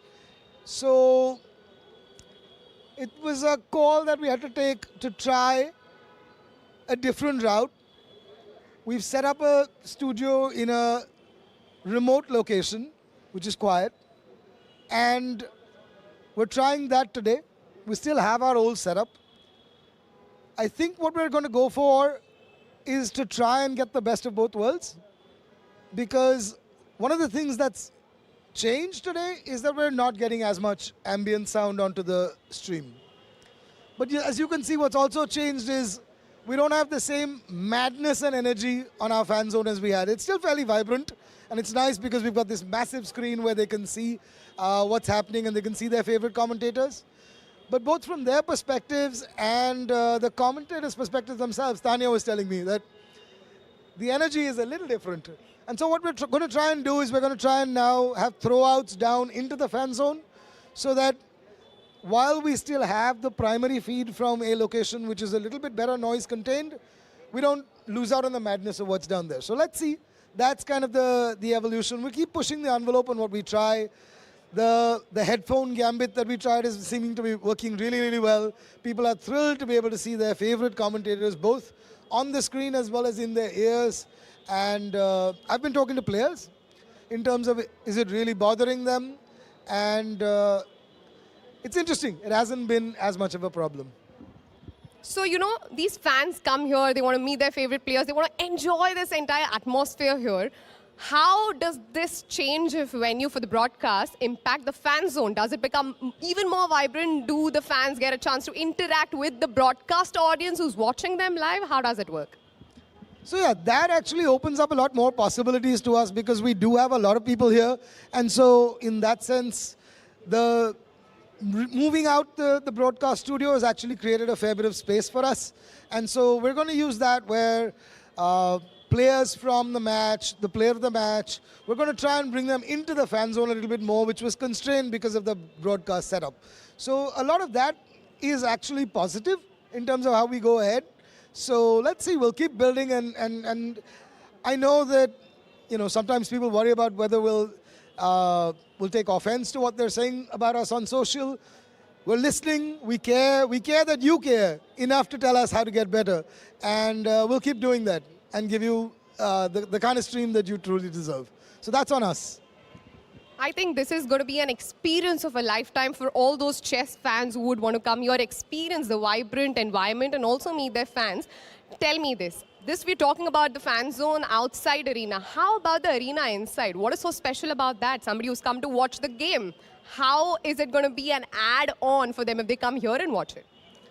Yeah, I think that's something that's really entertaining. There's small innovations in how the players just come onto the stage, the way they greet the fans. There's a lot to be seen, which is from players' body language, which is not always available on the stream, just because you don't have that lens. So here, inside the field of play, or rather in the auditorium, you get a much better view of both close up, how you would normally see broadcast, and we do have the screens that will focus on that, but you also get to see a lot of ambient movement. You see players in their natural operating style, which you would not normally see on a stream. So I actually had a phenomenal experiences. The only challenge is I only get to spend like 10 minutes in the auditoriums, but it is quite special. You know what? After this, I'm going to head right inside in the auditorium, sit there for at least one game and experience that everything that the league has done for making the audiences more involved in the game when they're in the auditorium. But thank you so much for joining us. Thank you so much for making all the people who are viewing this at home, convincing them to come here. I'm sure we're going to have 10x more crowd from tomorrow. Thank you so much. Looking forward to it. Thanks so much. That is it from here. Back to the studio. Thank you, Gaurav. Thank you, Arohi. Full transparency there, complete honesty there by Gaurav about the changes that are constantly happening here, listening to feedback by our community, by our audience, and just how much that means to the Global Chess League to implement them, to give everybody a better experience. And it is a different day today here. You called it out at the start of the show that that's been the big flip in the script. We've moved to another studio. How are you feeling about it and the overall experience, Sahaj and Sagar? Well, I am missing watching people out there, and I can commentate a lot more calmly now, because when you are in the outside, you're kind of trying to pump up the live audience. It feels like you're shouting a bit for the online audience, but it's like very exciting for me when you are in front of people. But here, ekdam calm, acha, maza aa raha hai. It's nice. I prefer the calmer environment in general. So it has its trade-offs. Yeah? I mean, I love seeing the fan zone as well. But here it's calmer, which I absolutely love. For me, the coolest thing at the Royal Opera House is the playing arena itself, where if you come, you get the chance to actually watch the best players of the world in action. 14 of the top 15 are right here in Mumbai, and you get to hear the commentary with headphones. There are big screens that are actually playing the broadcast. An incredibly unique and fun live experience. Speaking about fun, a lot of that is coming up right now, because we've got the Triveni Continental Kings up against Fire's American Gambits, and take a look at that icon board. We started the day with Vishy versus Gukesh. We move on to another banger. It's Alireza versus Hikaru Nakamura. Man, this is such an exciting clash here with Alireza in top shape. Hikaru scoring his first win as a dad yesterday. I can't pick a favorite amongst them. I don't know. Sahaj bhai, do you have a favorite there? Generally speaking, when Firouzja is playing any faster formats, he's the clear favorite for me. But he's playing against Hikaru. I have no clue. I mean, I'm just gonna say Firouzja because he has the white pieces, but no, I mean, there is no clear favorite here for me. Yeah, I think in general, the first board is very even, Tanya. But then there are many more exciting battles up ahead as well. It's Speed Demon versus Speed God on that icon board, which means a lot of fun for us. But I think, Sagar, I like what you're saying right now. Again, the Global Chess League shows us time and time over that it's not just the icon board. Top to bottom, you need consistency. You need your other players to really show up for the team. Triveni Continental Kings has been doing it from the start. Alireza defeating Fabiano, defeating Gukesh. He's up against Hikaru. But it's not just him. Let's move on to Wei. He's playing against Artemiev. I mean, Wei, we spoke about Sindarov. Let's not forget, runners-up at the World Cup. Performance at the GCL so far, incredibly great. What are you expecting from him as he faces Artemiev? I think, and a candidate player as well. I mean, he's playing with the white pieces as well. For me, he's a favorite on this board against Artemiev. Yeah, very well. He beat Anish Giri here in the first round already. He looks very solid. But on board number 3, it's Vidit Gujarati versus Richard Rapport. And that's a clash of styles, you know, with it extremely solid positional, strategically, extremely sound player, while Richard Rappo is king of chaos. Exactly. But the color with the white pieces again will get to drive the game. So I'm expecting with it to just hold the fort down, and even I think making a draw with on this board would not be a bad result for them. Right. Also going to point out for Triveni Continental Kings, it's Ali Reza Firuza, Vei and Alexandra Kostanouek who are still in the roster from their previous year, keeping these three superstars in the team and a mix-up on the other boards. For the Fire's American Gambits, of course, Hikaru Nakamura does return. He got the win on the Icon board yesterday. Wasn't good enough to get the match victory. What is he hoping from his squad today? Where do they strike? I think very important for Hikaru's team to have Volodar Murzin on the Prodigy board to strike. You know, they really went after him in the draft. They wanted Volodar in the team. After all, he's the current world rapid champion, and to have him on the Prodigy board was like, he'll do it. But he hasn't fired yet. He hasn't fired yet. It's a good time to start because you are from the Fire's American Gambits. And I've got a question for you, Sahaj, right now. If you are in their corner, you know, imagine a boxing match going on and these guys are there, you're in their corner, you need to tell them that these are the boards I want you to fire up on. Where are you looking at? As they are ready to get into the arena, and right there we see the Triveni Continental Kings, who so far have been the kings of the Global Chess League. I love their pink jacket. And I loved how, you know, Marc-Andrea Morizzi high-fived someone there in the crowd. And look at that, look Manueli. He's like, let's go, boys. Let's go, girls. They are the defending champions for a reason. And to come back to your question, I'm looking at Murzin, I'm looking at Rapport. And I'm saying that's where you strike, because these are the two boards where you can create absolute chaos. And you know, that would actually, because they're playing black with 4 points, actually give them those much needed 8. Might almost be very difficult to surpass that. So you're looking at Rappo taking on Vidit, Murzin taking on Morizzi. What are you telling the Triveni Continental Kings? Zuziner. Zuziner, my very strong player. She already beat yesterday Katrina Lagno from a lost position. I think she's the MVP of the team. Right now, the visuals we saw with Leo Kwanveli, the team captain, the team coach coming out, fist pumping towards the fans. You know, he's saying, we've got 2 match victories. Don't worry, the third one's coming up. What do you make of this clash? Overall, is there a favorite on paper right now? Is this form that Triveni Continental Kings is showing, are they unstoppable? I would definitely say a small favorite here is the Triveni Continental Kings. They have been playing very solidly, but the Fire's American Gambits also have scored a win here in this tournament. It'll be very close. For me, it's, I think, board 2, which is Vei versus Artemiev, and I think Vei should be the favorite here with the white pieces. And, okay, you can also say Kostyanyuk versus Inyats, for sure, should be a favorite as well for me. We have the team, the Fire's American Gambits, getting in with the captain, Srinath Narayanan.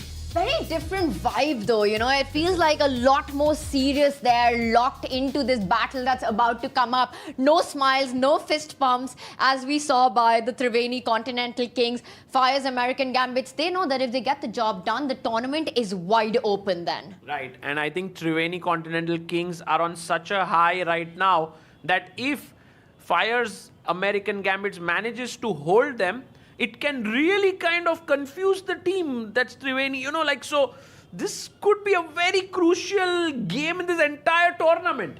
And also, they didn't get to choose black. They are stuck with the black color, which I think might work in the Triveni Continental Kings' favor.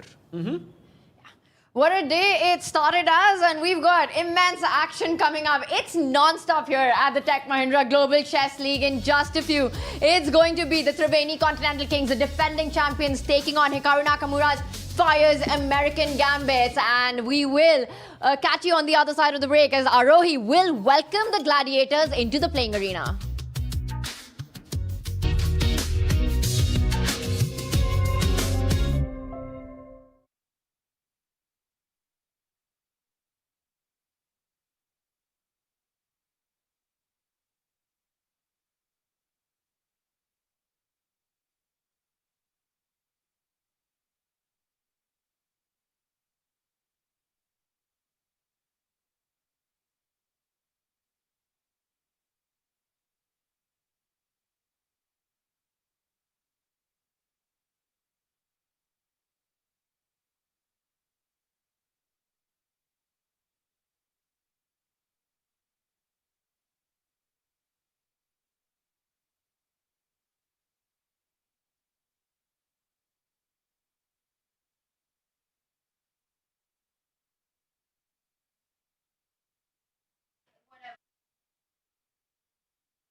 Let us welcome the first team of this match, the Undisputed Kings, the Global Chess League royalty. Give it up for Triveni Continental Kings!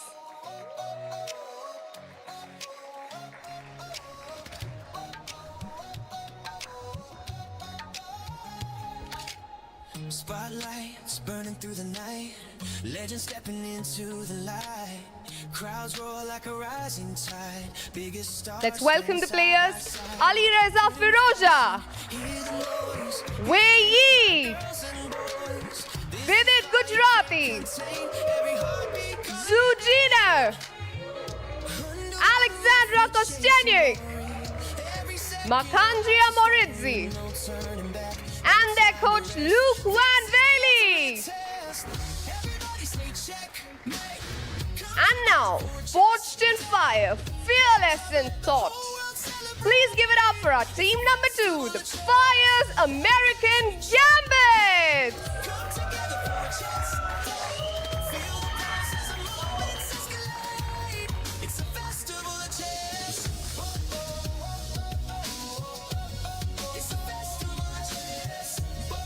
With their icon player Hikaru Nakamura, Vladislav Artemiev, Richard Rapport, two-time Women's World Blitz champion Bibisara Asaubayeva, Theodora Inyats, the reigning World Rapid champion Volodar Murzin, and their coach GM Srinath. Please give it up for the two teams who will be playing in match number 8. Thank you so much. All the best.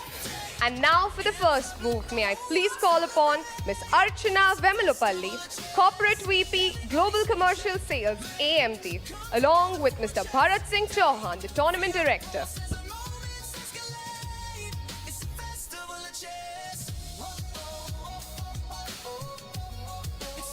And guys, we are ready here for the action.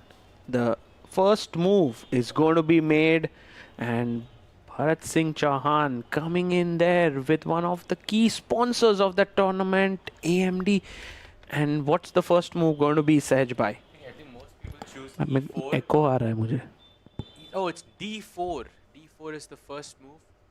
I think Ali Reza might go for this as well. You never know. Yeah, but the first move is going to be played here in the game between Zhu Jinner and Bibisara. And we begin. It's pawn to D4. Wow. And Kostenyuk versus Theodora Inyat. E4 over there. Wow, both players super strong. By the way, London system has been played by Zhu Jinner. I'm a long-term fan of this opening with the white pieces. I think a great choice by Zhu Jinner in this time format. Her opponent plays D6. Usually D5 pe aata hai pawn yahan pe. Yeah, she plays D6. She goes for the King's Indian setup here with G6 and Bishop G7. And right now, this one is looking very early days, but very interesting opening here. I see. Yeah, Bishop. Actually, I have written a course on this exact same position before. And Bishop H2 pe or Bishop E2 pe rakhna hota hai basically. Right, and right now, with castles happening, let's go to the other game that is between Kostenyuk and Theodora. We have the Scotch opening on the board. Let's go to the next board here. Yes. And there we have a handshake between Wei Yi and Vladislav Artemiev. Wow. And Vidit Gujarati versus Richard Rapport. I'm pretty sure Vidit goes D4. Yes, Absolutely. He plays D4. Best by test, you have to be solid against a guy like Rapport, and I think D4 is a great choice by Vidit. He's staying he's keeping his the situation in his wheelhouse, and as Rapport plays E6. So pawn to C4, and now he's played C5, and we see the move D5 being played. What a interesting opening Richard Rapport has chosen. He's going for the Benoni setup. By also G6. What is G6 in this position? You know Rapport is, that वो जो team का talk हुआ होगा ना smile कर रहा है. Ali Reza is like, भाई क्या खेल रहा है भाई? Hikaru भी उधर देख रहा है. Like, what's going on? They know exactly this is where, they can strike because Rapport is a beast when it comes to faster formats. And rightfully so.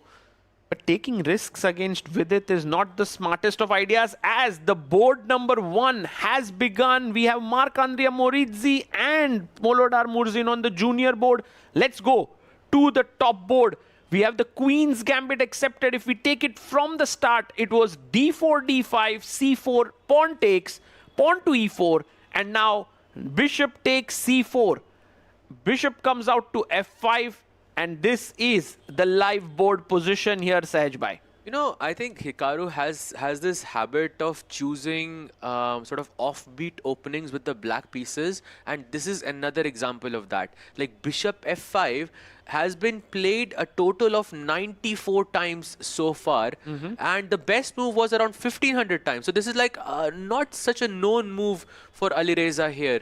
I think Hikaru has come here with a bag full of new ideas. Look at them. He makes his opening moves and then he goes and checks other games. This is amazing what Hikaru does. He already won his last game against MVL. Will he take down another icon on board number 1 here? Not easy. I mean, it's not easy for sure, but he's on the right track. So far, he has spent just 5 seconds and he's walking around. He's not even on the board. Well, his yesterday, what was his title of his YouTube recap? He was like, Daddy Karu slams MVL or something like that, Because he won his first game as a father, which is, I think, amazing for him. Congratulations to him. And do you think he can win against Firouzja today with the black pieces? I mean, he's inspired. I think it would be a very important game for his team. And as Hikaru is very interested in this game between Vidit and Rapport, let's just quickly head over there and check what's happening. Meanwhile, Alireza is thinking, let's have the board there. Look at this. The way Richard Rapport has played is telling Vidit that, hey, Vidit, I don't really believe too much in getting an equality with black or anything of that sort. I'm playing this move f6. I'm playing this move knight f7. It's a weird setup, but Sahaj bhai, f5 can come in, knight can jump to e5. It can get active for black. For sure. I think this is perhaps a good strategy to beat someone like Vidit. I mean, if you follow all the rules of chess, if you develop your pieces, you gain space, connect your rooks, whatever, you are not going to be able to beat someone like Vidit there simply because Vidit is too solid. His positional foundation is just too good. Right. So you kind of make him ambitious. Yes. And then let him take risks, and then it can go in any direction. Vidit can also beat you. You can also win here. So this is a very interesting game. We'll keep an eye on this one. I do feel white is slightly better. Let's go to board number 2. Wei versus Vladislav Artemiev. Somehow, if you see all of Wei's opponents until now, they've been very solid, right? For example, he has played against Anish Giri. Okay, he played against Arjun. He was not solid. But now Artemiev. No, Arjun did try to beat him yesterday, but I think Wei was just too solid for Arjun. And today, I think he's the one who has to be pushing for the win against Artemiev.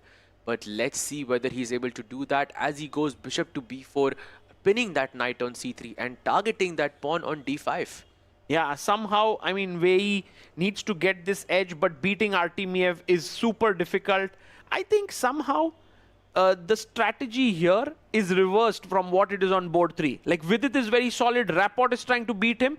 Artemiev here is very solid, and Wei has to try and beat him. Yes, for sure. I think Wei has to beat him. But Wei is, traditionally been a super solid player. So this might not be the most ideal situation for him. But okay, he is the stronger player on paper. He has to play for a win. But the position, I'm not so confident if this warrants really... Yeah. It's not going to be like a huge edge or anything for white, but what is going to be very exciting is the game Firouzja versus Hikaru. Look at the moves coming in. If we can go to the icon board. Harshit bhai, sorry, Sahaj bhai. Bishop f5, knight c3, and he plays knight b6. There was an opportunity to go knight b4, trying to check, but knight b6, e6. What the hell? What the hell is this move, guys? E6 by Alireza Firouzja. And he came up with it on the board. Judging by the time, definitely he came up with it on the board. What? What the hell? And Hikaru responds instantly, taking the knight. Check. Knight c6, ef, king f7, queen c4 and e6. All of Hikaru's prep. He's walking around. Bhai, Hikaru kya preparation karke aaya hai? Tell me, Sahaj bhai.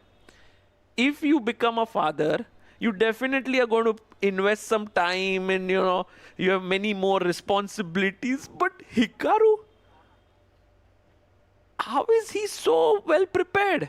I feel that he just has all of these little sort of sidelines in his arsenal ready for action whenever he needs them, and that's why he's the world #2 player in the world and the best speed player in the world currently. Look at his facial expressions. He's like an evaluation bar there. He's like, I like this, I don't like this. By the way, guys, let's have a shot of the fan park where we see little kids who are playing there. It's beautiful out there. If you are in and around Mumbai, do visit the Royal Opera House here. It's a wonderful atmosphere. These two kids are playing. What opening? Oh, they're playing the same opening that Katrina Lagno played with Polina Shuvalova.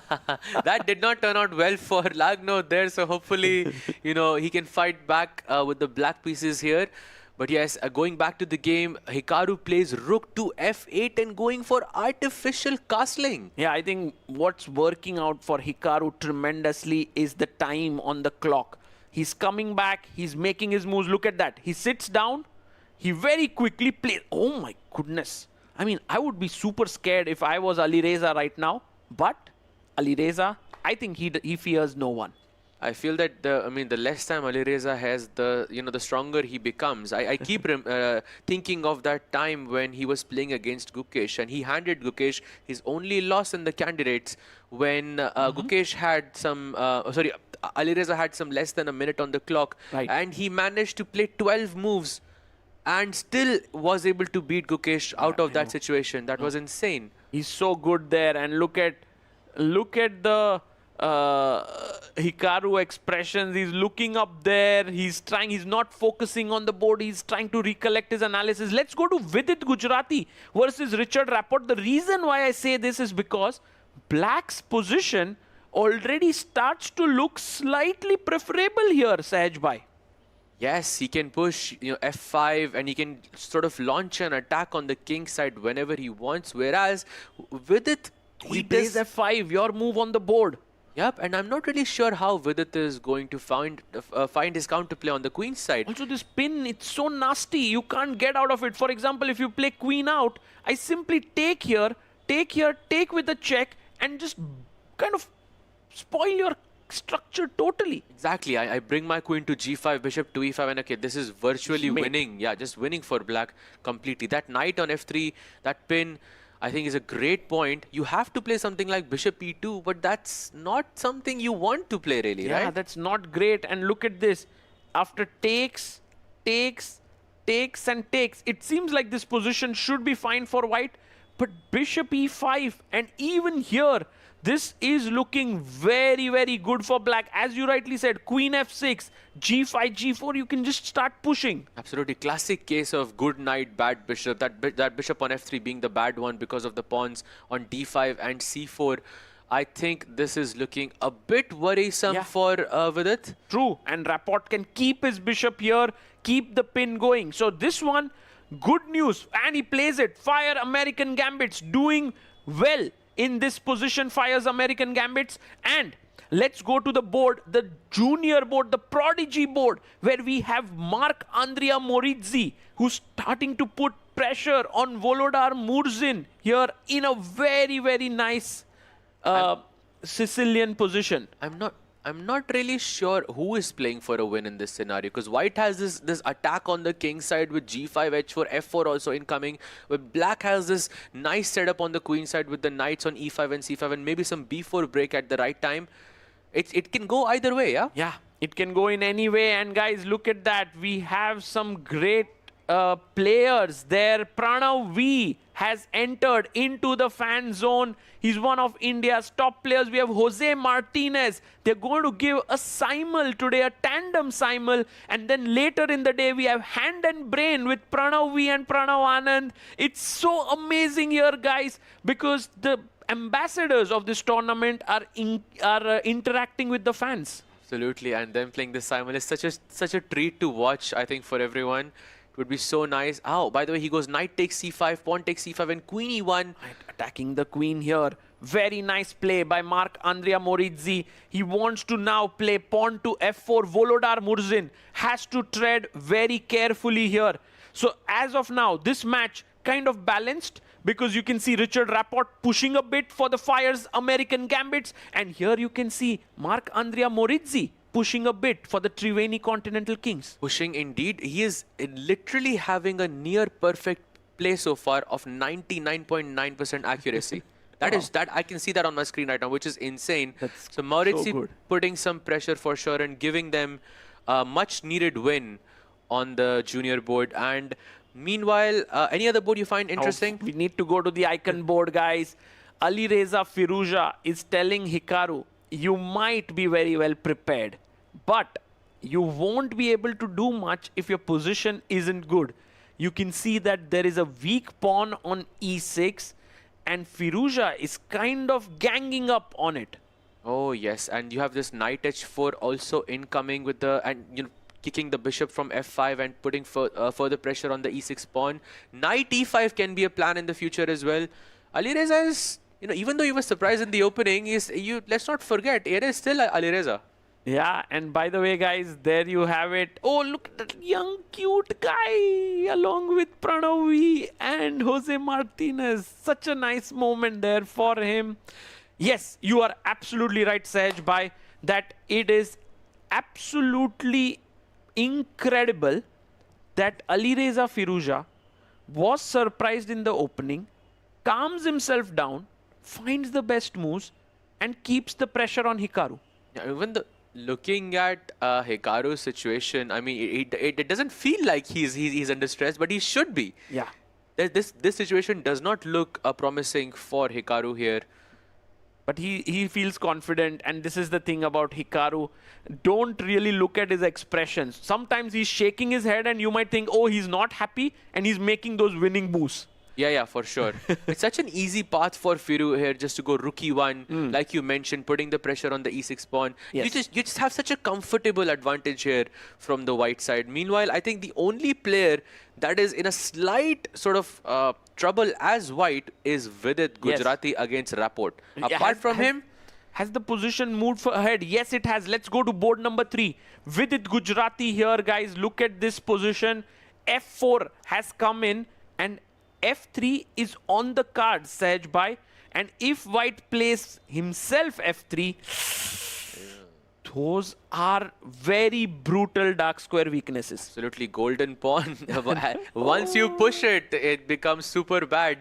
I see this idea of knight h6, knight f5, knight e3. It looks so tempting as black. It's so easy to go wrong here for Vidit. If he, this is the critical board I feel for the American Fire Gambits. I feel like if they are able to score a win here, they can really have a chance. Yeah, you know, the thing here, if you remember yesterday's game, we were commentating together. It was Vidit versus Dominguez, and Vidit was in big trouble, but he kind of got out of it.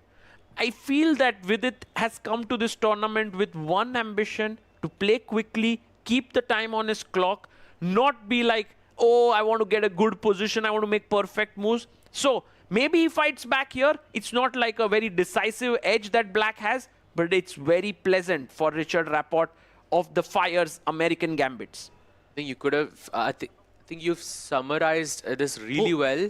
Oh, look at this. Zhu Jinner. Let's go to board 4. Has made a slight inaccuracy with the white pieces, and looks like Bibisara has some chance to take the advantage, maybe with knight b3. What's happening, Sahaj bhai? What changed here? Is this square is what? Oh, she goes here and attacks this pawn. Oh, is that pawn gone? Because if you push the pawn forward, I can push ahead, but I can also jump with my knight. Yes, knight b3, and I think you might lose that pawn on b2 as well. Yeah, takes something on a5. like this, and then attacking b2. That's a point, but also just a5, b5 looks very pleasant for black. Oh yes, and that bishop on h2, the London bishop is not looking promising. That bishop is completely blocked by that pawn on e5. Yeah, I think another board that's going well for them. Yeah, this could be the turnaround they very much need. So let's take stock of things, guys. On board number 1, if we go through this, Alireza Firouzja slightly better against Hikaru Nakamura. Good news for the Triveni Continental Kings. On board 2, we have Vei versus Vladislav Artemiev. Looking very even. I won't be surprised if this game ends in a draw very soon. Board number 3, Vidit Gujarati, slightly worse against Richard Rapport.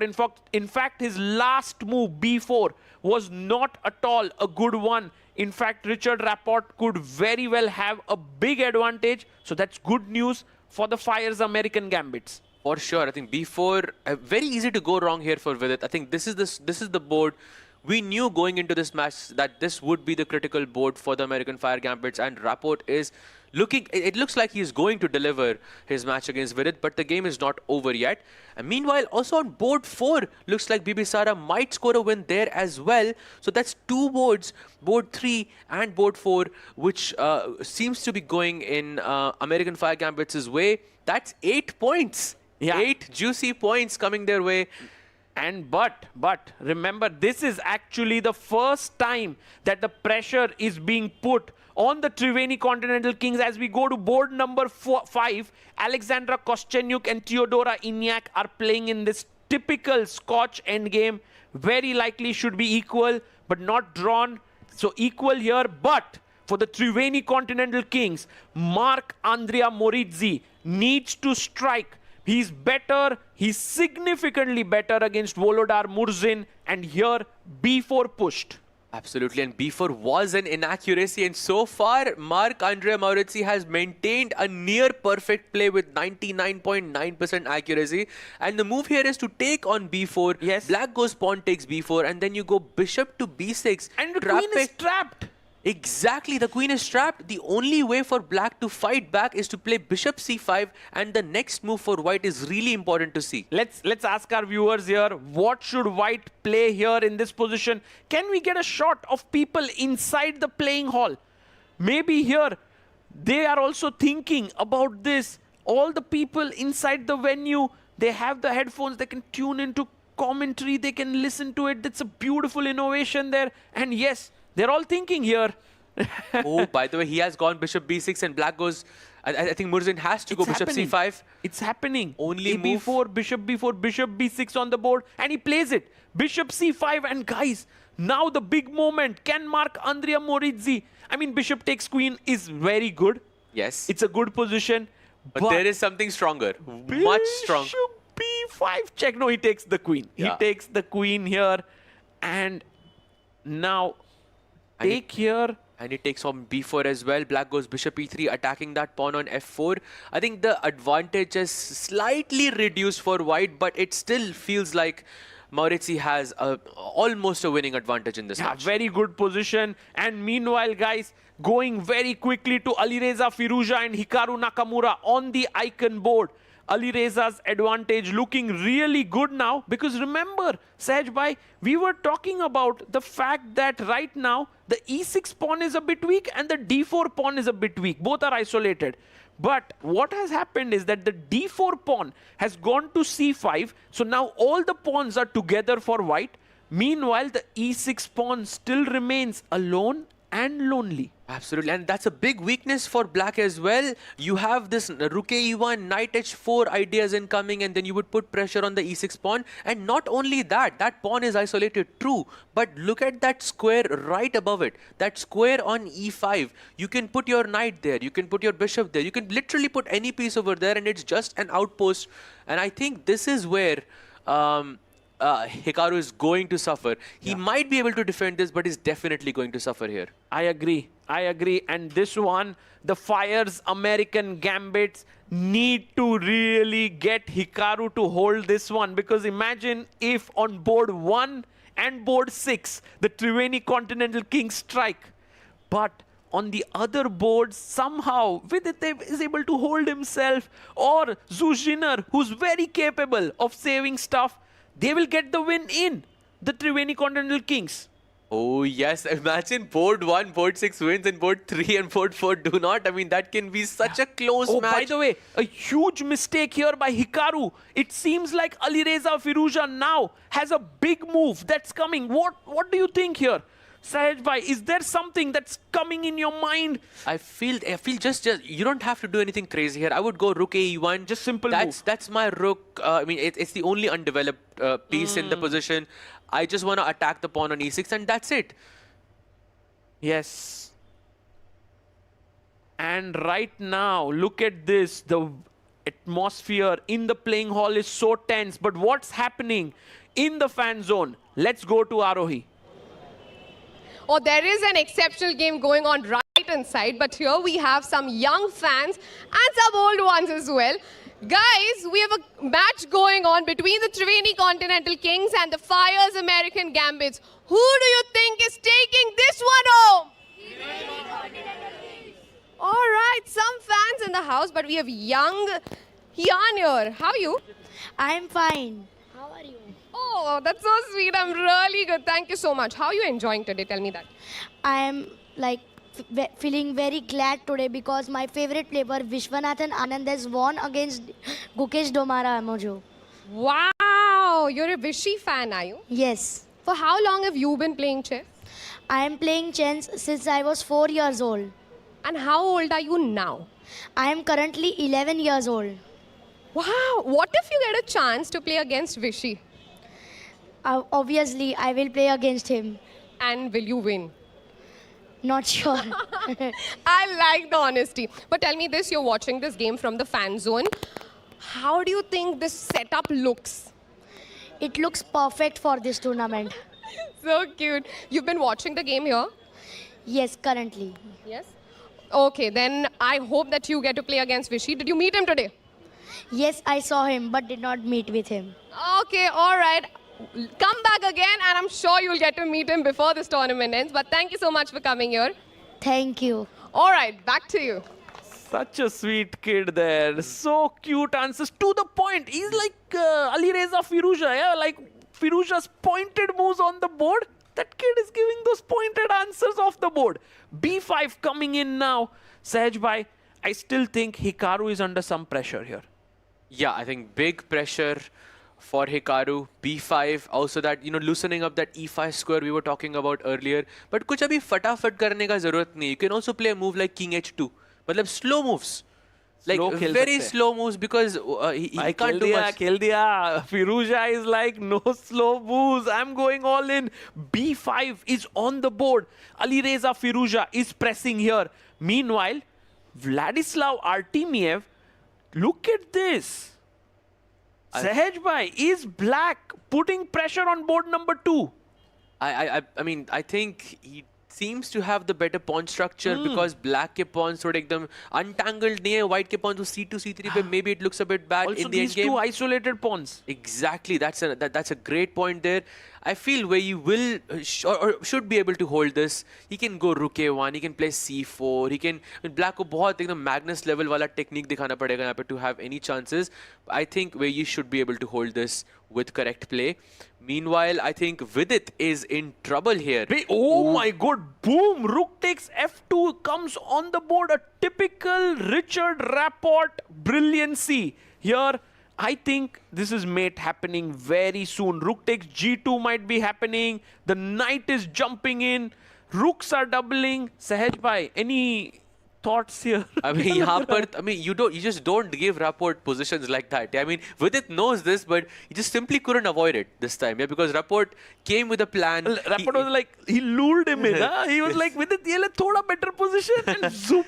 Exactly. And now Rook F8, एकदम वो Pragg और Rapport वाले game की याद आ गई, where he took that knight d5. If you haven't seen that game, do check it out. It was such a beautiful game by Rapport, and this could be another one for the books for Rapport because एक बड़ा crazy सा sacrifice is incoming here.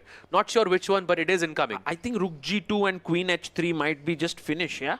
For sure, yeah. Queen G3 is there as well. Rook F8, just ekdam calm moves also work. Knight H3 is hanging. Everything is hanging here. But with it, could very well have one defensive move in his hand, which is to take on E5. Rook takes E5 and move his queen here and hope that he manages to save this. Look at this variation, Sajbhai. Take, check. Another check. Boom. King takes. Take the rook. Your piece up. I take back the piece. And now, at this moment, it's craziness. Okay, at least Black has some checks on E2 and E1. I'm not really sure if this is winning for Black. Is it winning? It's slightly better. I mean, you take here, it's complicated. So maybe with it, has to find this. Oh, he blunders. He goes D7. It's mate in 6. What? It's mate in 6. And you know what? You allow your opponent to make a queen with a check. Okay, if Rapport finds this, I'm standing up, guys. I'm giving a huge round of applause to him. Please, those who are in the playing hall, don't do that. But the winning move is Queen G3. He's going Wow, played. What a move by Richard Rapport. Bhai Sahab. This is literally the definition of sacrificing your queen. Sahab khada ho gaya. He's gone there. What a move. I think before making the move, even he couldn't believe it that it's working. I don't know if you saw those. He's so excited. Wow. And Vidit is like, I can make a queen with a check if we can have the board somewhere. Because Richard Rapport is walking around. It really needs some immense creative thinking to allow your opponent to queen with a check. Guys, this is the move of the tournament here. Takes Bishop F8 and Queen G2. Nobody in the world can stop this. Knight H3, Knight F3, so many checks incoming, and Queen G2 is just unstoppable. Just goes to show how strong two knights can be as defenders and as attackers as well. Yeah, Vidit has two queens on the board. Just reminding everyone, two queens and not a single check is possible. Man, I think this is one of Richard Rapport's brilliancies that I have seen. You know, we've seen so many amazing games. Guys, you can't see the bar on the left of your board. That's because the bar has gone all the way down. It's mate in 4. It's a forced mate in 4, and the reason is because White can take with a check, so that's one move gone. Then he can give another check, something like that, and can survive. But it's game over. I won't be surprised if Vidit resigns here. Exactly. I mean, it's mate in 4 because you can sacrifice your queen with like just at the cost of one check. Yes. That's it. Otherwise, it would just be a mate in the next move itself. By the way, can I go Queen G4 in this position just to not allow you to play Queen takes G2? Or is that just Rook G2? G4, Rook G2. And if you go here, there is Queen H2. If you go here, there's Queen F2. It's over, bhai. Rook se bhi mate ho rahi hai, bhai. Rook H2 bhi Rook F2. It's like he's spoiled for choices there. And look at that stare. That, I mean, Rapport is giving 26 moves. Yeah, he's created this brilliancy in 26 moves, guys. So a big win here for the Fire's American Gambits here. They will be getting 4 points for this win. And another player we were talking about, by the way, do you want to stick here or maybe check out another board? I feel like Vidit is on the verge of a resignation. Maybe we can stick here just for like a few more seconds to see. Because Vidit, abhi wo digest ho raha hai wo situation, you know, Sagar bhai, that, you know, my position is lost. At this point, you realize if you don't see something, it means it doesn't exist. Correct. So while Vidit is trying to, let's keep the video here. I want to just show you a board because on board number 4, Zhu Jinner has turned it around once again. Let's keep the video of Vidit and Rapport. Let's just see the board. So here on the board, we see that White, who was worse, is now perhaps taking over. Wow.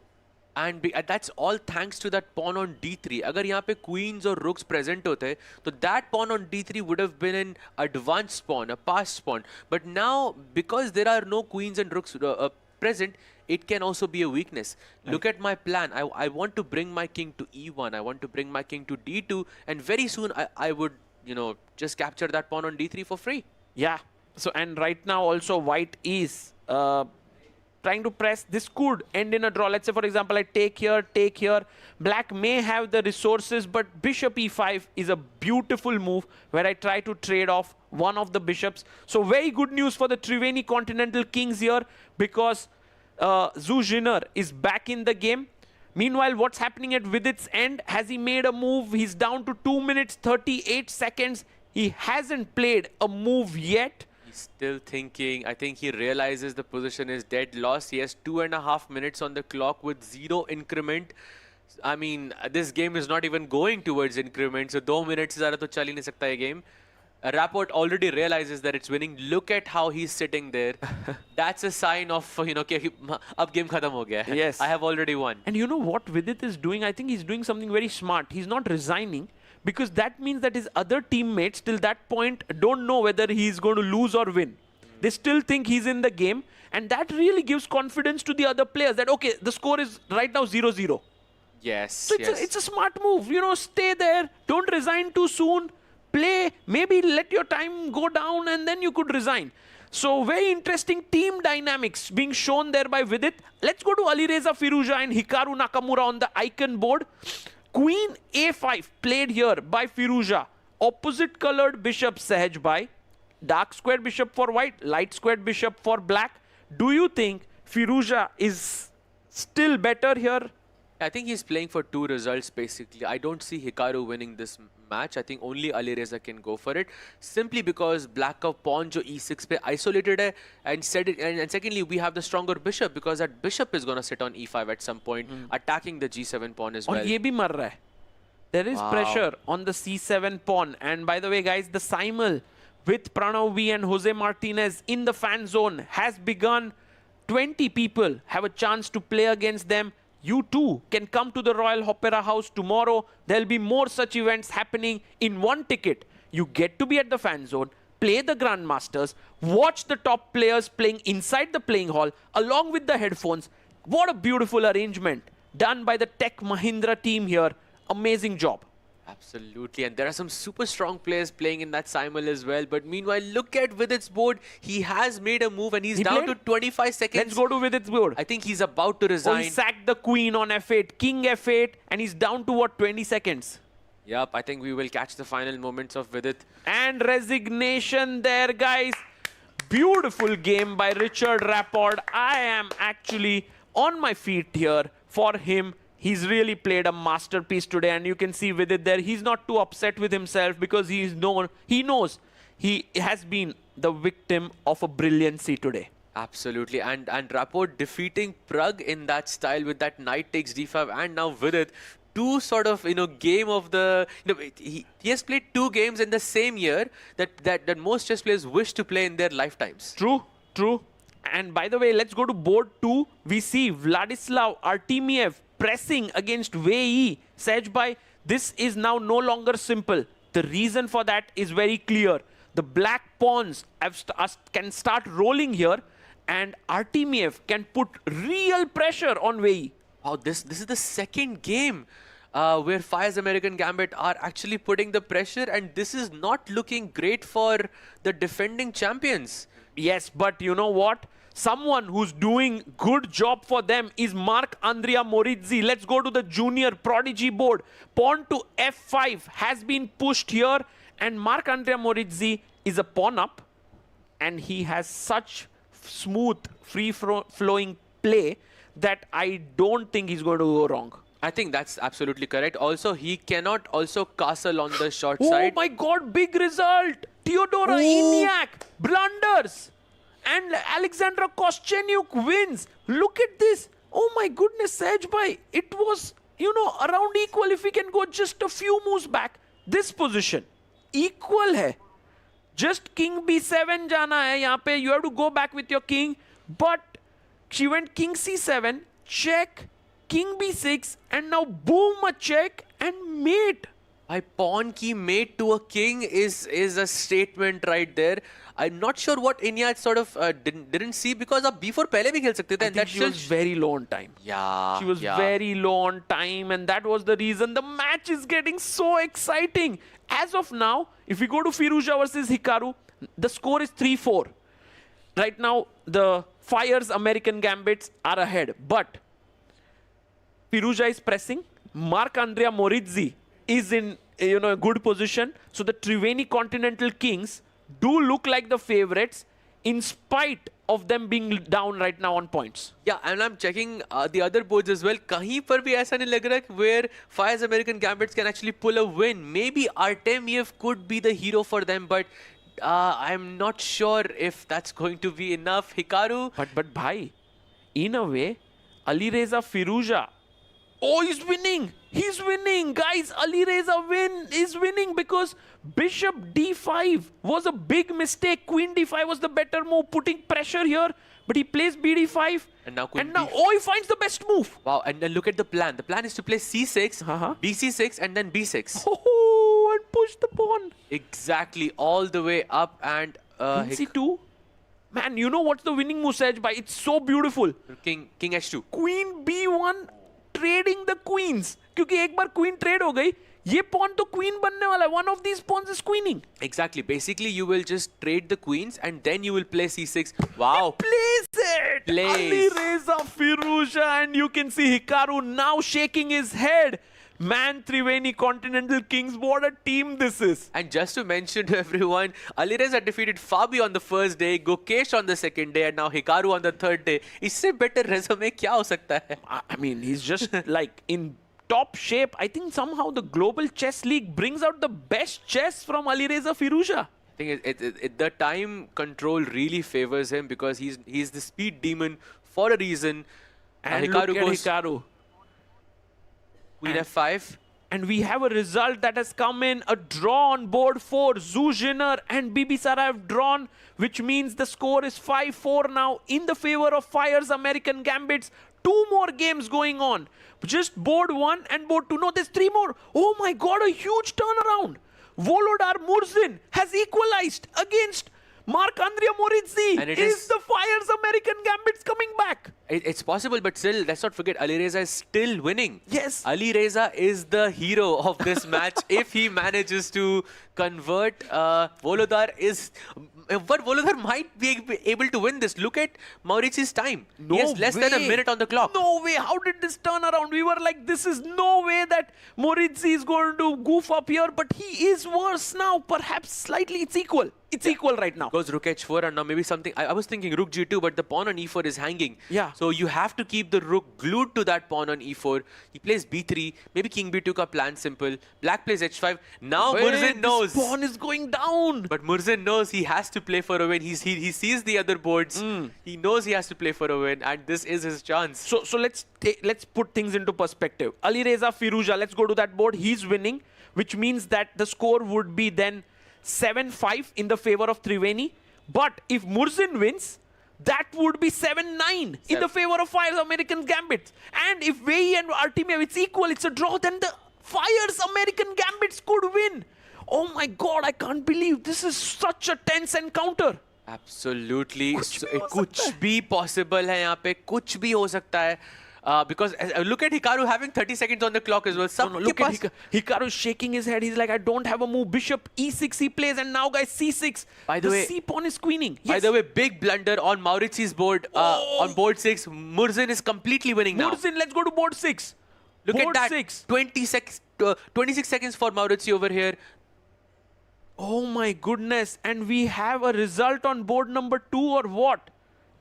I think that's a draw most likely, but it hasn't finished yet. So Murzin, if he wins, they've just won. He might get his team the victory. Oh my God. Against the defending champions. Firouzja's victory may not be enough if Volodar Murzin manages to beat Marc-Andrea Morizzi here. Wow, this is insane. Vehi, I think, is going to hold, but yes, this board is the problem. He goes Rook G4, Rook C4. Repetition ho raha hai, but Murzin cannot accept this draw. He has to play for a win. But does he know that he has to play for a win? I mean, he has to win. He's thinking here, let's go to the icon board. Rook E1, we are seeing resignation going to come in. Hikaru is going to resign. Firouzja is going to win for his team because the C pawn is queening. There's nothing left, and a victory for Alireza Firouzja. But let's quickly now go to the last board. Marc-Andrea Morizzi. Let's go to the prodigy board here.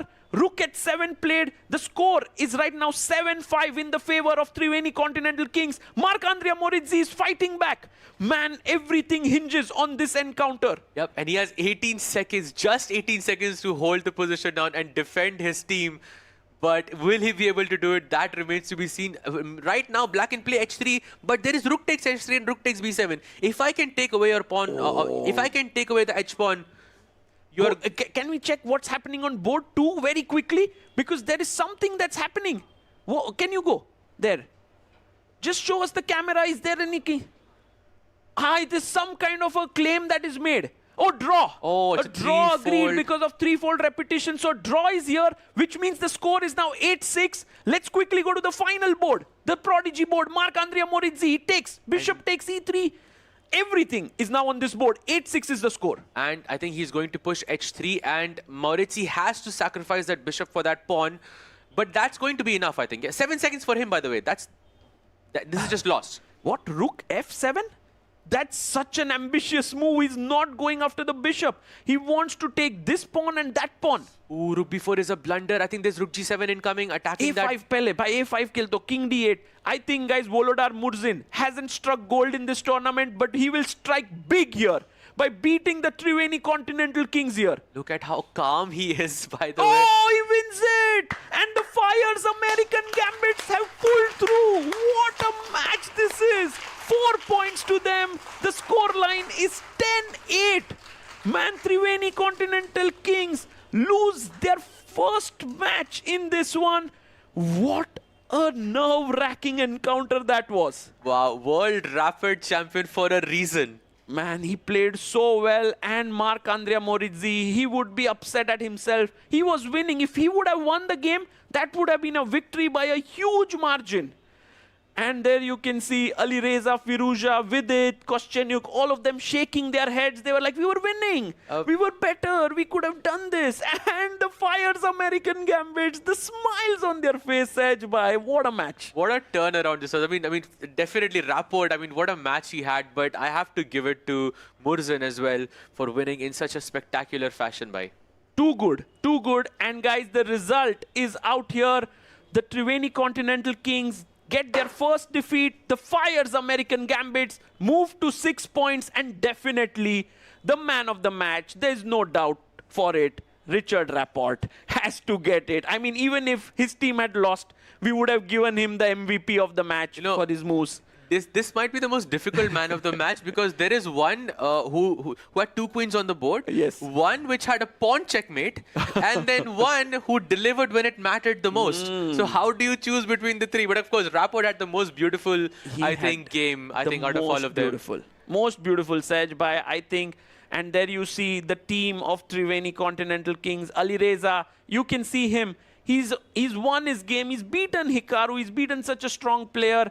But there's this look on his face that our team didn't win. Meanwhile, the American Gambits, the Fire's American Gambits there, Murzin is like, yeah, I mean, you know what? I was just lost. I mean, I was just making moves.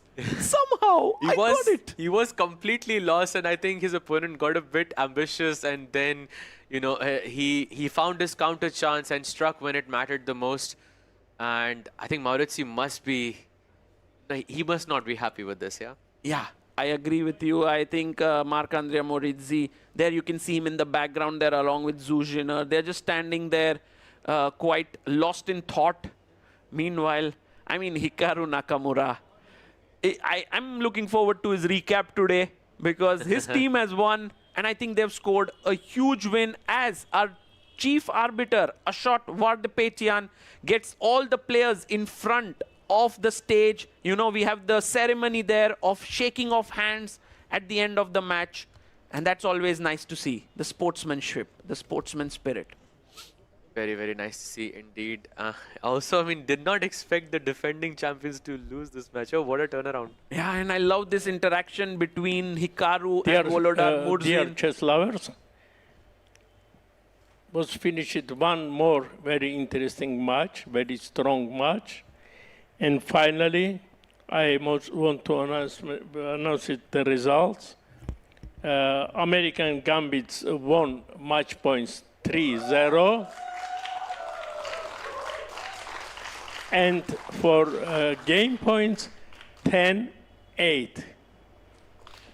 You see, very small difference.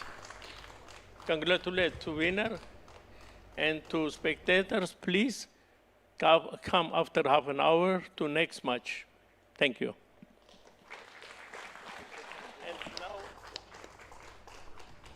And the shaking of hands there of all the players with each other. Oh, some of the players are leaving. No, you have to come back. And Richard Rapport there, he will be so proud. Another gem added to his, treasure trove. I would love to write a book on the best games of Richard Rapport. Yeah, and I think 2 of those games will be from this year alone. And this game definitely is one of them. I mean, 2 queens on the board, promotion with a check, and still your opponent is winning is just completely unheard of. Absolutely. And the teams come out of the dugout there. Bibi Sara today, she's in the part of the winning team. Hikaru Nakamura comes out, Theodora Inyak, and there we have Volodar Murzin and Srinath. He has a spring in his step. He's happy. Richard Rapport, well, he doesn't care about anything. He's played an incredible game. And the Triveni Continental Kings have a little bit of a disappointment on their face, but I think they should be happy about the fact that they're playing so well, and they just come back tomorrow and play the way they have been doing so. I mean, their icon is just an icon, yeah? He's just delivered 3 wins in a row against the best players in the world. Yes, and this is the score line. The Fire's American Gambits have won with a score of 10-8. We go to a short break, and on the other side, we'll be back with more action.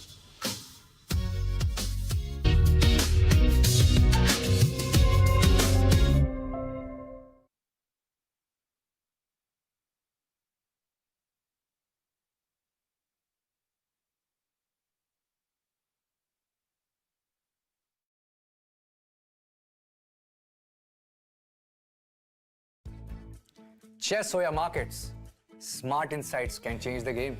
जैसे FIA, Fire's intelligent assistant. Get in-depth sector and stock analysis and deep portfolio insights. Fully AI-powered. Fires, for those who are born to trade. Investment in securities market are subject to market risk. Read all the related documents carefully before investing.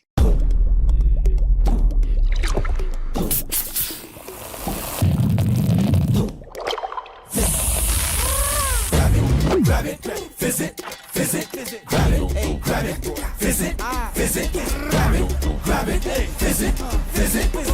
visit, grab it, visit, Gamba!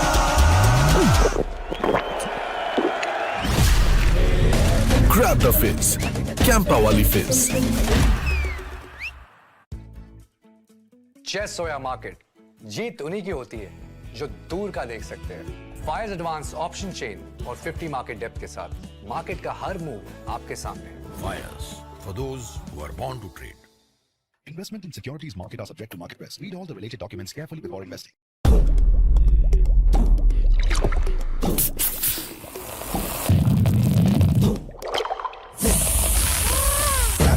Grab it, visit, grab it,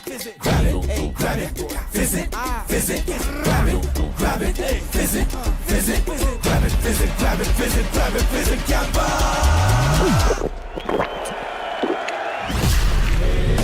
Grab the fizz. Campa wali fizz.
but congratulations. We know you are a creative player and that we saw that game today. My God. One of your best games? I hope not. I mean, it was a nice win for sure, but yeah, he was clearly not having his best day, and I kind of took advantage of that, yes. And I'm very happy that after yesterday, even kind of my opponent played a very nice game, and that was kind of important for the team. Both Volodar and I could, strike back and kind of redeem ourselves a little bit, yes.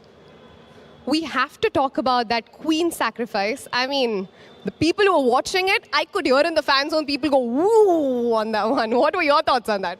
Yeah, I mean, in a way, mathematically speaking, it might have been the most material I lost with one move because I lose a rook and he gets an extra queen, right? Yeah. But, okay, objectively speaking, it was kind of a simple calculation, so I was more excited in an aesthetic way than in a way that maybe I'm missing something. Yeah, this was kind of, I still managed to calculate this one, yeah. You know, it was a close win, 10-8, and it got decided on the last board. Was Murzin aware that all of y'all were waiting for him to get done, and then the win and the loss would have been decided? Well, I don't know if he was aware, but he did very well, so it doesn't matter, yeah.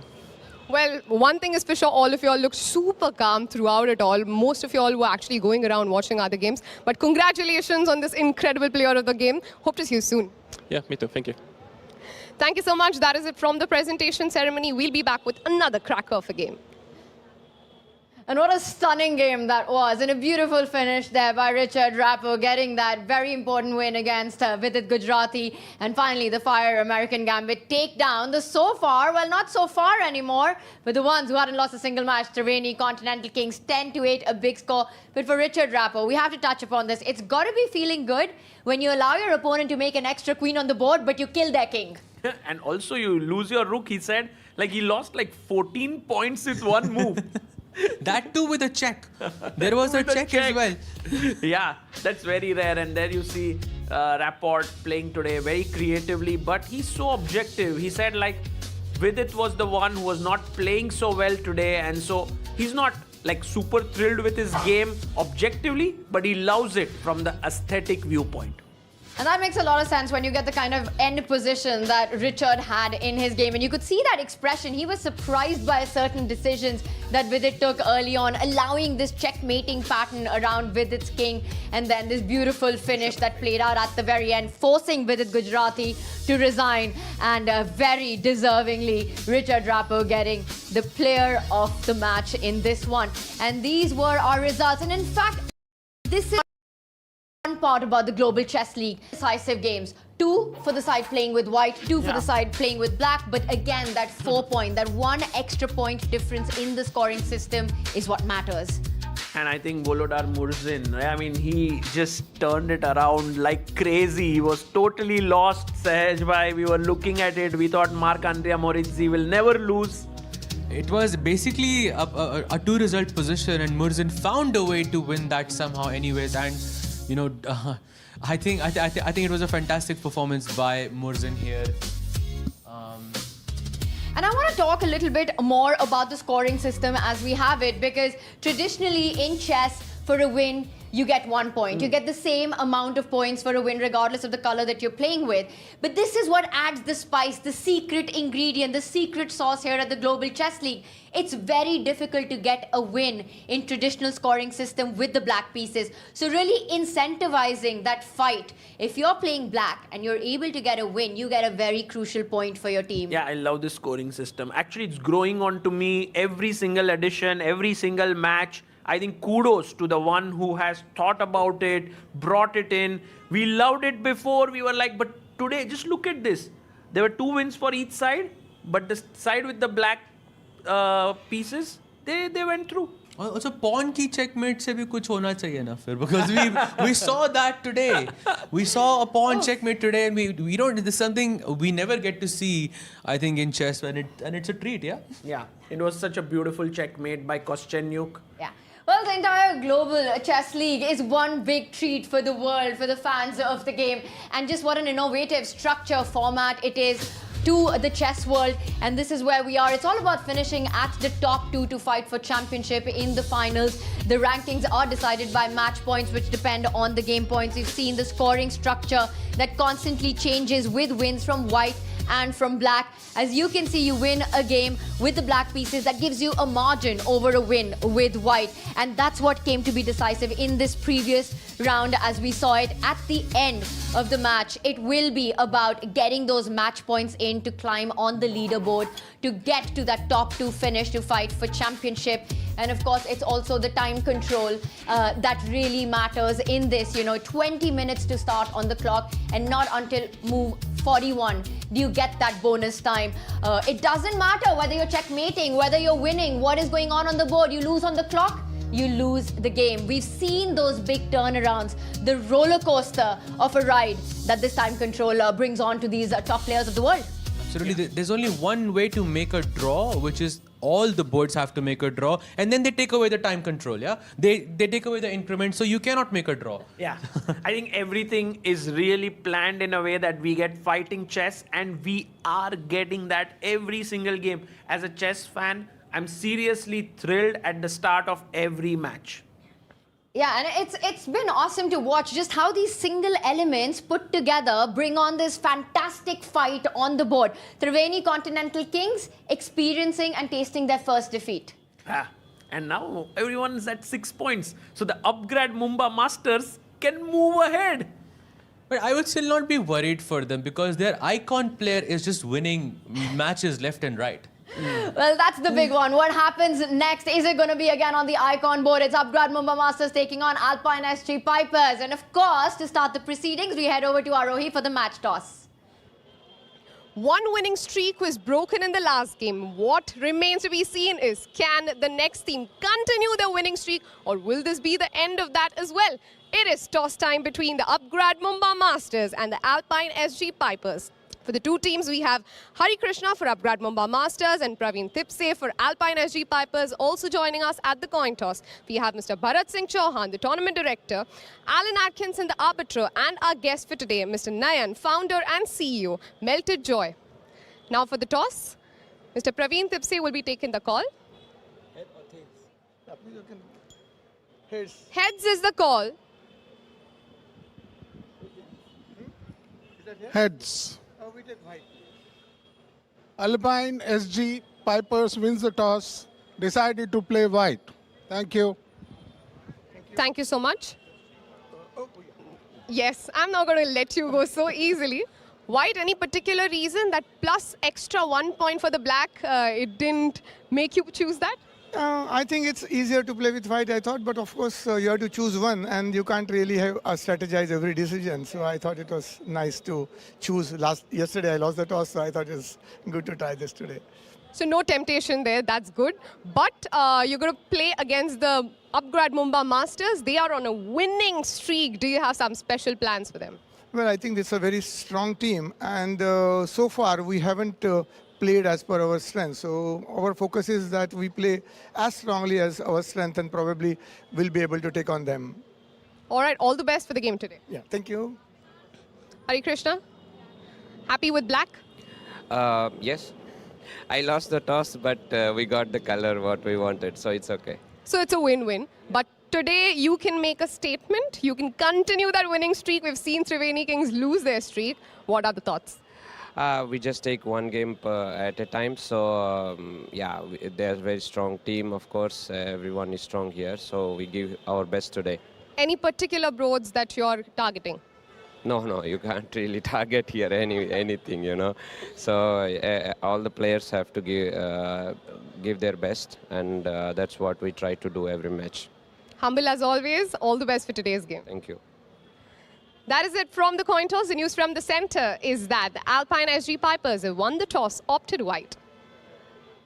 Wow, one giant has fallen today at the Royal Opera House as Triveni Continental Kings went down to the Fire's American Gambits. Can the Alpine SG Pipers do the same to the Upgrade Mumbai Masters? The first time that Hari Krishna has lost that toss, but went on to say that it would have been the color. Black would have been the color that they would have chosen anyway. What did you make of that? Hari doesn't seem too concerned. Yeah, Hari is like such a cool captain. I think he's just spreading that calmness over the Upgrade Mumbai Masters team. I think very smart decision by the team overall to get him as a coach. For sure, I think, yeah. And choosing black, and I think there's some reverse psychology going around with Hari as well. I'm not sure if they would have chosen the black color, but letting their opponents know that, okay, this is what we would have wanted. I think there's some reverse psychology there. But I like what Praveen Thipse did, actually. Because the Alpine SG Pipers haven't been doing great. And now, you have the white pieces. It's easier to play with white. And I love where your head's at right now because I want to talk a little bit about that. Alpine SG Pipers have a star-studded team. Their top three boards are Fabiano Caruana, Anish Giri and Pragnananda. But yet they haven't proven themselves as a whole, as a team in this so far. And they're playing against upgrad Mumbai Masters who've been so incredibly high on their team chemistry. How do they make their magic work? How do the Alpine SG Pipers finally sink today, Sagar? I think one of the things that has to happen today is Ho Yifan has to strike. She's playing against Koneru Humpy, not an easy opponent. But if Yifan manages to strike here, I think it will raise the morale considerably. The second thing is that Anish Giri, who generally gets really good positions, has to finish them. He has to score that win. That would really help the team. I think for sure, I mean, I'll agree with you on the Anish point there. Plus, maybe Pragg as well, yeah? Come on, Pragg has to score a win. Let's go. Come on, Pragg, where are you?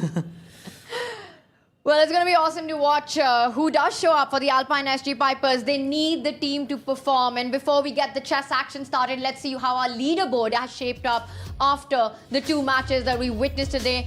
And of course, this match is what is coming up very, very soon. But there has been a shake-up on our leaderboard already as the Triveni Continental Kings face their first defeat. Look at that. What a structure this is. And focus on those match points on that extreme right column because the top two make it to the finals.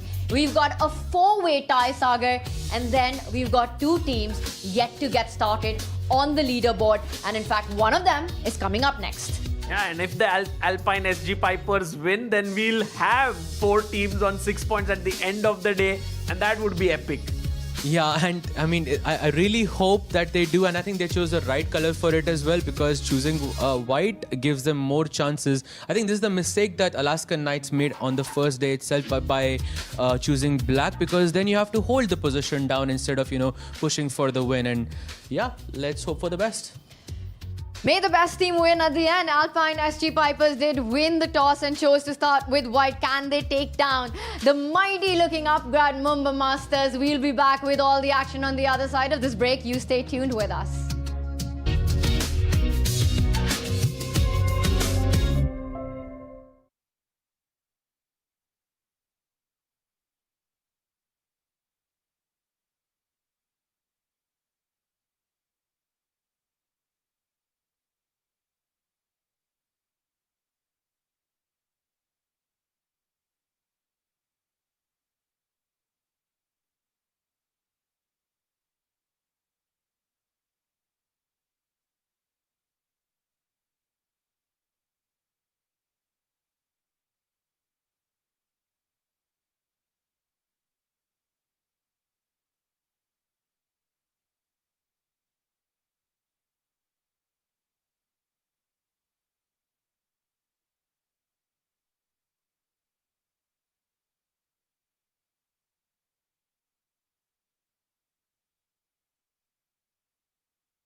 The key moments don't have to be missed, and I think this is the match where the Alpine SG Pipers have to get their act together. Today, the other team, which was on 0 points in the morning, could not win their game. That was the PBG Alaskan Knights. That shouldn't be the same thing that should happen with Alpine SG Pipers.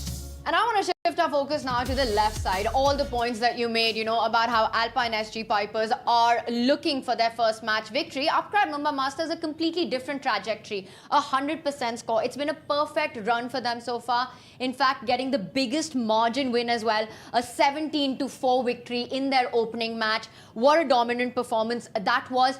And yet we see that their lineup somehow just seems to work to perfection. They're red hot here, even without the star-studded names as the Alpine SG Pipers. What's working so well for them? I think just about everyone's performing there. And I mean, when you have MVL, Wesley So and Mahindra, it's a great team. But Daneshwar Bardia, this guy has won both his games on the Prodigy board. He's the guy behind the success of the team. Yeah, especially that Bishop A3 from Ronak was, I think that's what put him on the map. And let's not forget, when you have Humpy... Yes, of course. And let's not forget, when you have Humpy and Harika in the same team, it's a winning team, yeah? Clearly it is. The top two women players of India, Humpy and Harika, fighting side by side. And let's point out that Maxime Vachier-Lagrave, Shakhriyar Mahindra, who was the player of the match yesterday, and Harika Dronawali, in fact, have been leading the charge for the Upgrad Mumbai Masters every single season. So they repeat, they come back for their team to fight it out this year. And I think that experience, that team camaraderie, that feeling that Upgrad Mumbai Masters is our home really comes to show when they're fighting on the board. Yeah, I love their team spirit since season 1. I had seen it back then. They would always have their dinners together. And even now, I can feel it. Suhel Chandok, the owner of the team, always trying to get the players together. And now they have Hari Krishna as the team captain. And I think that's a very smart move, because Hari has won just about every team tournament that is out there in the world of chess. Absolutely, the Olympiad as well. I mean, so yeah, for sure. But yeah, MVL as your icon also makes a big difference when it's a faster, format, because MVL, I think multiple world Blitz champion. Yeah. And yeah, I think just the team works for them. Yeah, and I want to get our head-to-head one more time, because you're pointing out players, you're saying Maxime Vachier-Lagrave, who's been such a star player for the Upgrad Mumbai Masters starting from season 1 itself. And I want to say top to bottom, you also mentioned Bardia's performance so far, 2 out of 2. Can Mendonça take him down? Let's go board by board and discuss the strengths here. Where can Alpine SG Pipers really look at striking? I look at that top board. Let's start with our icon matchup. Now, this has been an endless encounter, right? Maxime Vachier-Lagrave versus Fabiano Caruana has happened more number of times than I can remember in the candidates at the Chess Olympics. They've faced each other, they know each other incredibly well. Now, Sahaj, when I look at this matchup, in their head-to-head, Fabiano Caruana, when it comes to classical long-time formats, is somebody who has a stronger score. But when it comes to rapid and blitz, Maxime Vachier-Lagrave, are we giving him an edge in faster time controls? I think that's completely accurate to say. Even though he's playing with the black pieces, I still think I would expect a draw here, but yeah, slight preference to MVL from my side. And Sagar, for you? Yeah, I guess it should be a very even match. Both of them have won one game here and lost one game. So I'm very curious to see what will happen here. For me, on board 2 is the battle of 2 solid players. I'll be very surprised if that doesn't end in a draw. I mean, Wesley and Anish, when they come together, I think it's a super solid encounter. You can't say Anish without saying a draw. Well, technically you can, but in the chess world, it sometimes gets hard. But I completely get your point here.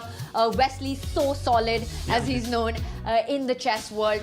But I have to say, in this format, with 20 minutes and no increment, a draw isn't a given result, even if you're looking at 2 strategically incredibly strong players. Yeah, I agree with you. But in the last match, we had this Artemiev versus Vei encounter. That did end in a draw after all. So there are some players where we feel like, That's why we had a result.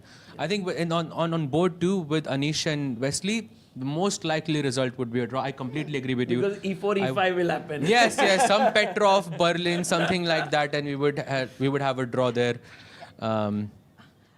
All right, so you guys are giving the top 2 boards as most likely a game that's going to end peacefully, even if the trajectories are not as peaceful. We'll see fighting chess, but might end in a draw. I want to move down to a board that I see 100% decisive result happening in. The mighty shock in play on board 3 for the upgrad Mumbai Masters. He's been a key player for the local home team here, and he's facing Pragg, for whom the tournament so far has been a bit shaky, but Pragg wants to prove he's the player of the tournament from season 1. Yes. What a performance, what a run he had. The highest scorer in the entire season was Pragg. How do we see him? What does he need to do to bounce back and take down the mighty Shock? For me, this is the only board where I see Pragg having, or the Alpine SG Pipers having an advantage with the white pieces. This is where I see them striking, and Pragg needs to wake up. He lost yesterday, I believe, against Javakir Sundarov with the white pieces, and today is the day that he's going to strike. I also have this feeling that Pragg today will get that work done, because Mahindra with black is very creative, but also sometimes takes too many chances, and Pragg has this very solid style. I think it's really great pairing for the Alpine SG Pipers. And that's really interesting for me to hear, because what Shock produced on the board yesterday, an absolutely aggressive attacking masterpiece, and yet you're going with Pragg for this matchup. Yeah, because he has white pieces, and I think Pragg generally wakes up after some bad games. He's not the one who gets bogged down after bad results. He has this fighting spirit. I believe right after he lost in the candidates to Gukesh, he played against Vidit, and he had that delayed Spanish, delayed Yanish. It was a completely crazy idea, but it worked. And that's what I think I'm expecting from Pragg. That's going to be a very spicy match. I will tell you that. No peaceful draws in that one when Shakriyar collides with Pragg. But the other board is where my eyes on. I think the women superstar boards has been such a turning point for so many of them. And these two, Sahaj, it is Koneru Humpy versus Hu Yifan, two of the strongest women players of the modern generation. And there's a lot of history between these two, including a battle for the World Championship. Yep, and How You Fun did win this one, although this time I think I'm just going to take a very, stable diplomatic draw. What about you, Sagar bhai? No, I'm just curious here to see what happens, because they played the World Championship match back in 2011, 14 years ago.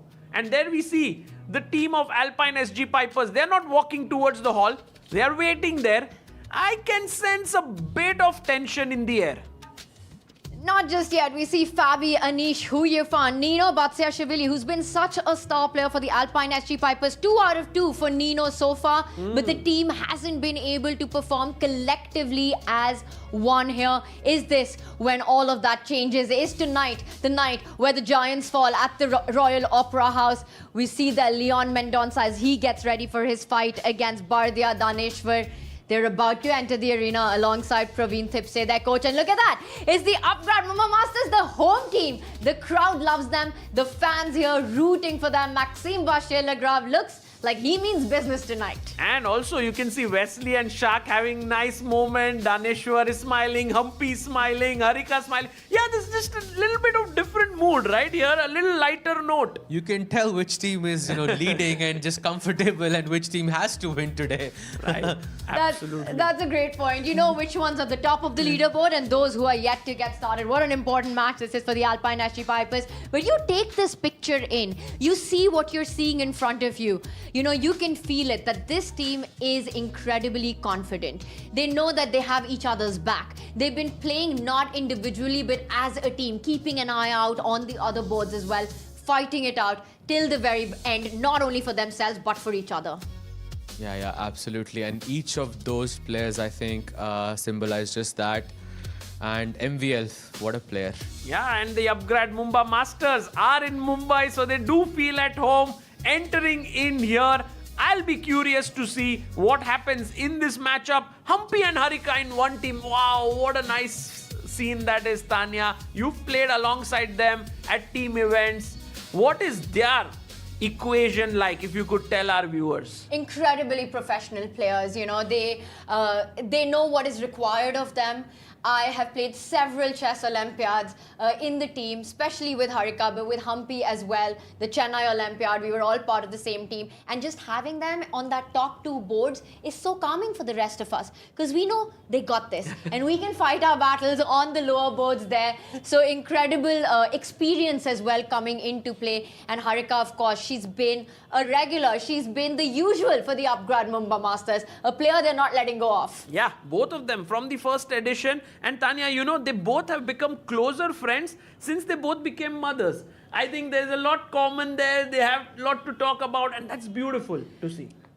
I think we have to zoom out now. We've been talking about the players, you know, the Upgrad Mumbai Masters, their incredible camaraderie, where they're looking at striking, what's working for them. They're red hot so far here in Mumbai, but the Alpine SG Pipers as well, with, you know, their absolute heroic teams, big, big names there, haven't yet clicked.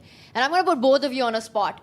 Pick a team that takes this match. Let's start with you, Sahaj. I'm gonna go with Alpine SG Pipers. I think today they are taking down the Mumbai Masters. Oof.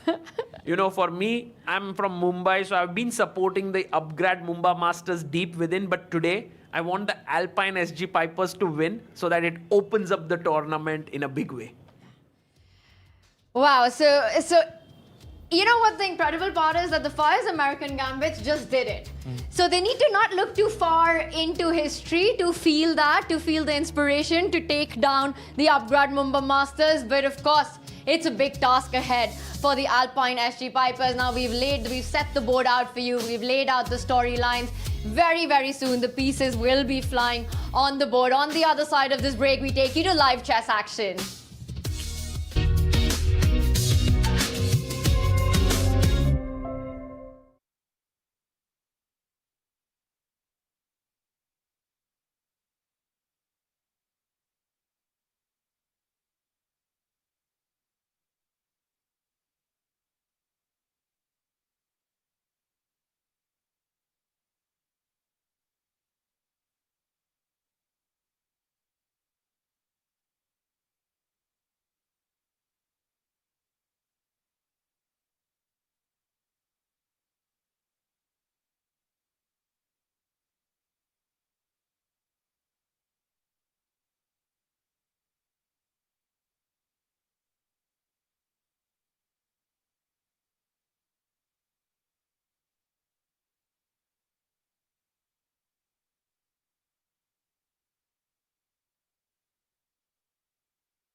wise. This is the team of the wise. Please give it up for Alpine SG Pipers.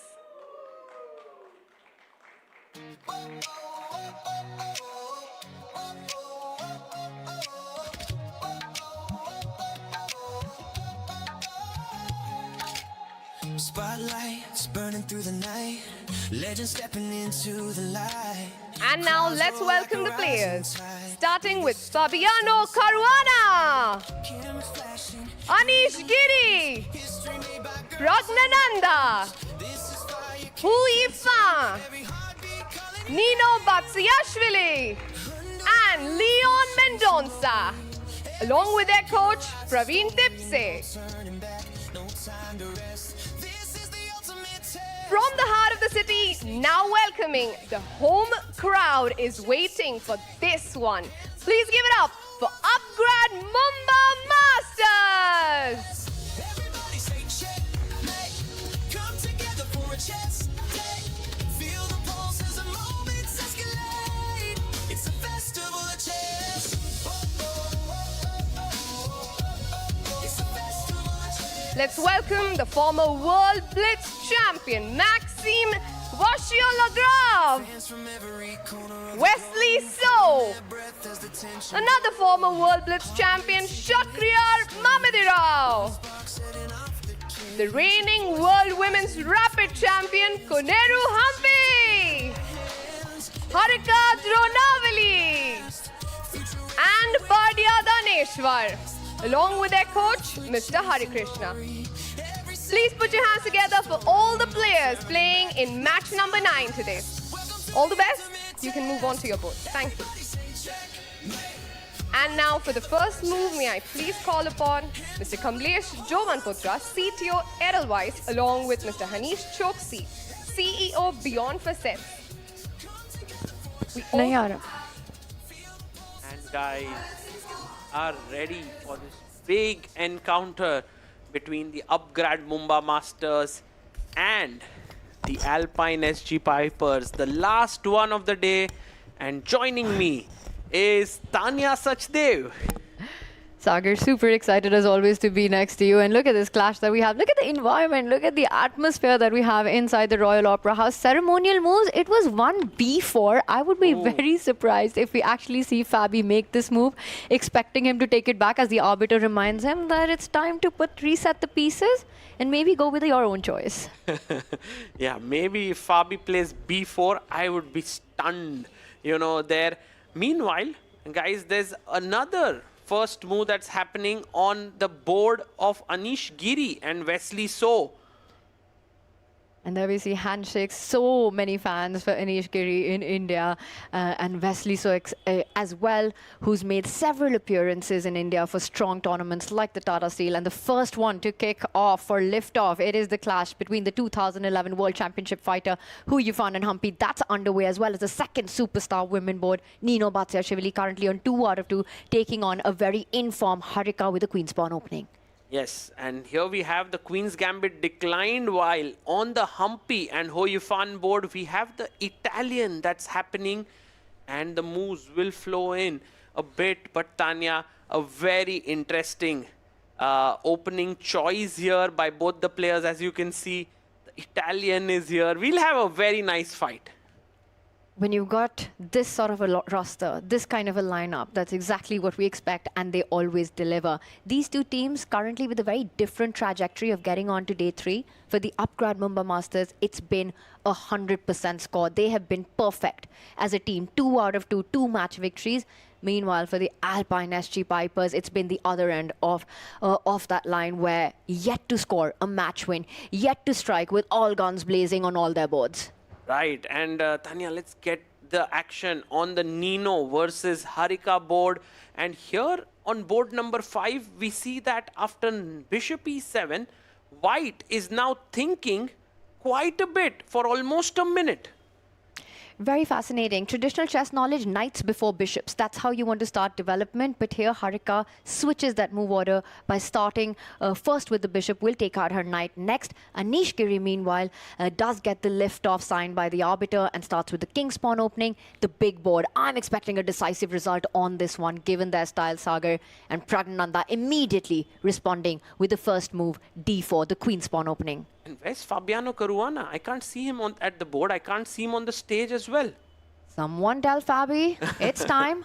It's time to get to the icon board. Maxime Vachier-Lagrave, the Frenchman with 3 names.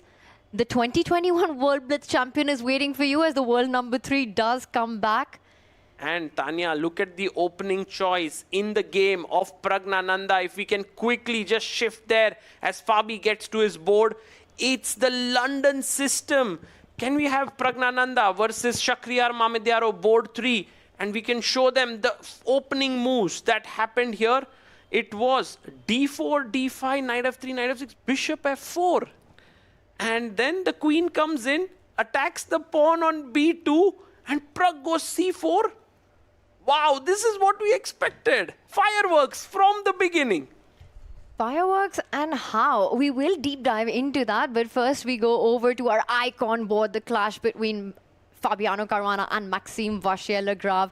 That gets underway now. All 6 boards in play, Sagar. Oh, we have the Sicilian Najdorf happening here. Tanya, we're so lucky to see these spicy openings happening. Not the Sicilian Rosalimo or, these dull openings. Nice. Enjoying it. Love it, right? It's the calculation beast, Fabiano Caruana, against the knight of ninja.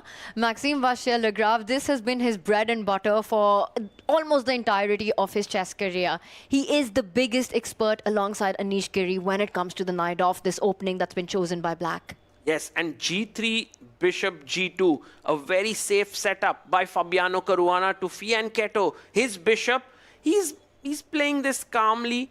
I'm pretty sure he's super well prepared as well. He's saying, bye, Maxime, I am not giving you any of those crazy knight-offs that you want, none of those long theoretical battles. I'm just going to keep things safe. The fianchettoed bishop, as you mentioned, is one of the most solid approaches against the knight-off. You get your king to safety, you develop that other bishop, you bring your queen forward, and eventually, someday, hope to get f4 in as white.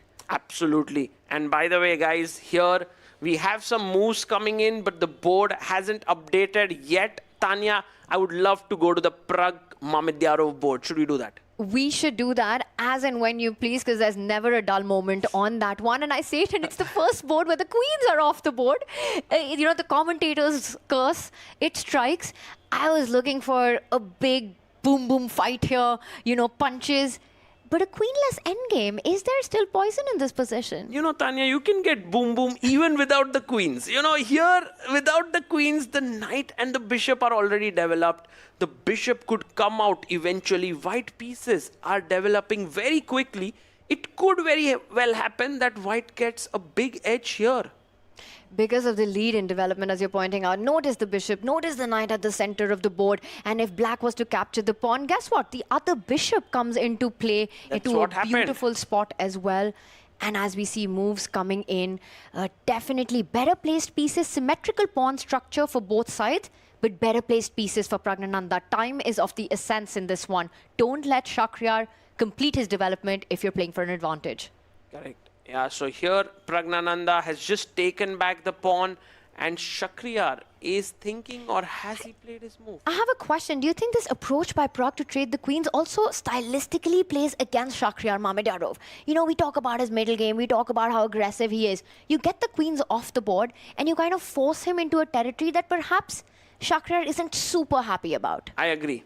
That's a very smart decision there by Pragnananda. I think, Tanya, for us, it's time to go to the game between Ho Yifan and Coneru Humpy. We see that it's a very typical Italian game. Slow moving. I think this will build up slowly and steadily as we go along.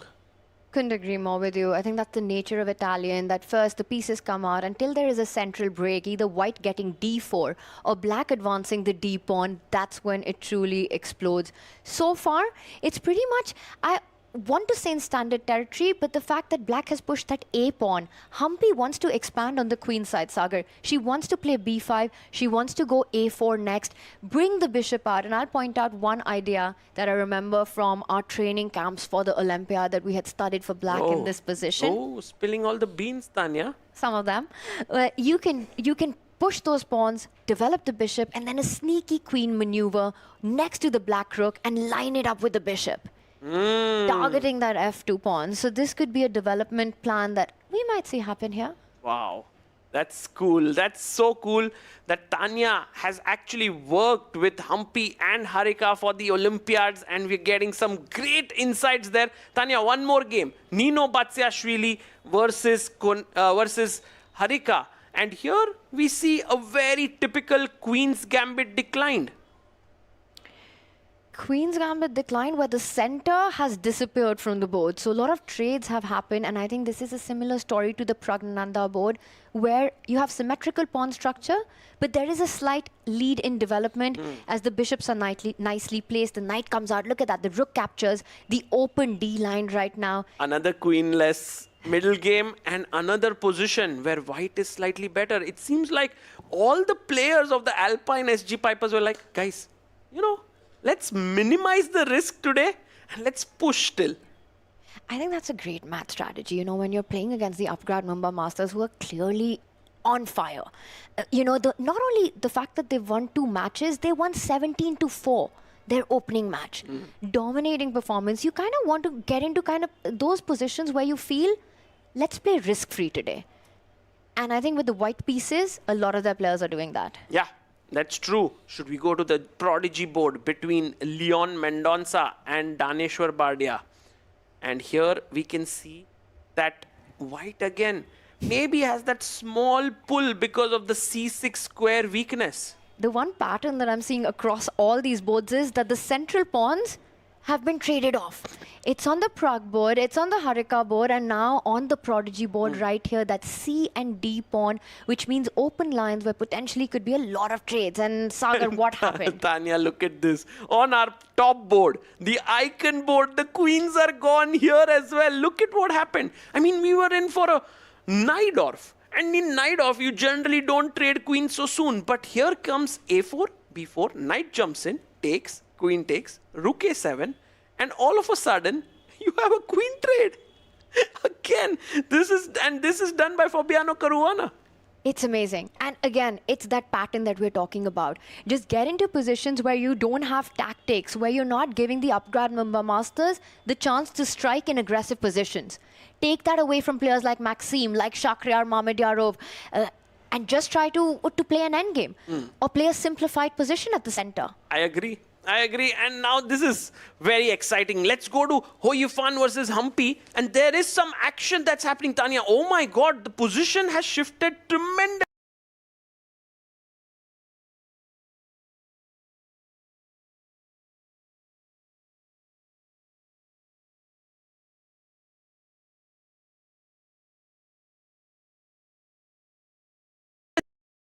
So well timed by Humpy. White is better. And it's very interesting. I think what was missed here were tactics, Sagar, because it feels like the Black Knight could not have jumped on this square. There are 2 attackers, only 1 defender. But there's a problem with actually taking because you've got this D line that opens up at the end of it as you're showing the line. Rook takes pawn, and I think that E5 pawn suddenly could also be extremely weak in certain positions because the D4 pawn is pinned. Right, there's a pin here, and also you can't really protect the D4 and the E5 pawn. Very well spotted. You go to H4 and suddenly tactics on that E5 pawn, Sagar. Yes, absolutely right. The rook is also hanging. So that's the reason why you can't win the pawn, Tanya, but you can very well bring your knight out. And after knight takes knight, pawn takes, this is just game over for black because the queen is coming up and it's going to be a mate. It really will be. You set up that battery of the queen and the bishop and notice how all of black's army is offside. On the other flank, the knights, the bishops, the king is defenseless. There's nobody protecting these squares. And white has a beautiful connect 3 at the center of the board. You know, that E5 pawn leading charge here. Absolutely. And guys, so this match actually is looking really good for the Alpine SG Pipers. They're equal on some of the boards, and in some of them, they are pushing with the white pieces. On no board do the Upgrad Mumba Masters have an edge. And we're not used to that storyline. That hasn't happened so far in Season 3 of the Global Chess League. Upgrad Mumba Masters have usually been looking pretty good on their boards. So this one's shaping up to be a complete firefight. Can I shock you even more? Do it. Let's go to board 2 between Anish Giri and Wesley So. Look at the position. Where are the queens? I mean, all the queens are just gone. I mean, now I'm not even shocked about this narrative anymore. We are seeing this on every single board. It looks like the Alpine SG Pipers said, you know what, if we win the toss, we get the white pieces and we just get the queens off the board as quickly as possible. Yeah, and by the way, this was the Scotch opening, Tanya, something that you like to play with the black pieces. And this is what happened here. White has the queen trade, has a better structure, but black has a lead in development. And there you have it. The position is roundabout even. I would agree with even from a human perspective. It starts looking like things are under control. You know, black has this slightly deformed pawn structure on that C line, but with counterplay on that B file, the B2 pawn, notice how that A pawn, which Wesley has pushed, actually creates a weakness on the B file that can be targeted. You know, you can put the rook, line it up, and just make sure that white knight, it's destined to defend it forever. True. Okay. So going to the game of Pragg and Mamedyarov. Now, this is the game where we were saying that even though the queens are off the board, white is slightly better. Tanya, if you could explain to our viewers here, why is white better? Throwing all the difficult questions for me. I was hoping you wouldn't ask that, but I will try. You know, Sagar, there is one problem piece in black's position here. It's all about development and piece activity. That bishop that Shakhriyar has on the light squares, it's not only not developed, but it's also stopping the rook from coming to the game. Shakhriyar's bishop on c8. This one. And and look, it just makes sure that that bishop doesn't develop, not giving Shakhriyar the time to go d7 to get that bishop into the game. So essentially, Pragg is making an argument that I'm playing against your pieces. Compare the two bishops that Pragg has right now. Super active on those diagonals. A beautiful knight at the center of the board. That white rook can at any point jump to c7 once the knight is out of the way as well. So I think it's the piece activity which the evaluation bar is making a case for. Everything equal, just better placed pieces for Pragg. Yeah, I love this. Actually, Pragg, really a risk-free edge here, but at the same time, he has to be accurate because if black gets e5, e4, bishop comes out, black is fine. So need to be careful of those things. But for now, Pragg is doing very well. Meanwhile, Ho Yifan did get her knight out to c3 and Humpy defended it with the bishop coming to f5, Tanya. Can we win a pawn now? Is that possible? Because this time, let's say knight takes knight, pawn takes, bishop takes, rook takes. You don't have the bishop coming out again. It's already traded. Interesting, but it just feels like there should be play. Maybe the queen is the one that makes a case for jumping to the center of the board, Sagar, and also just trying to attack that rook, you know, dislodge that rook, and still some weaknesses that you have to fight and defend at the center. I think also, Tanya, f5 might be a very direct way. Oh no, it's not a good move. It does. I thought about this. My mind was exactly where your head's at right now, but it does weaken a diagonal. You know, I don't like allowing checks.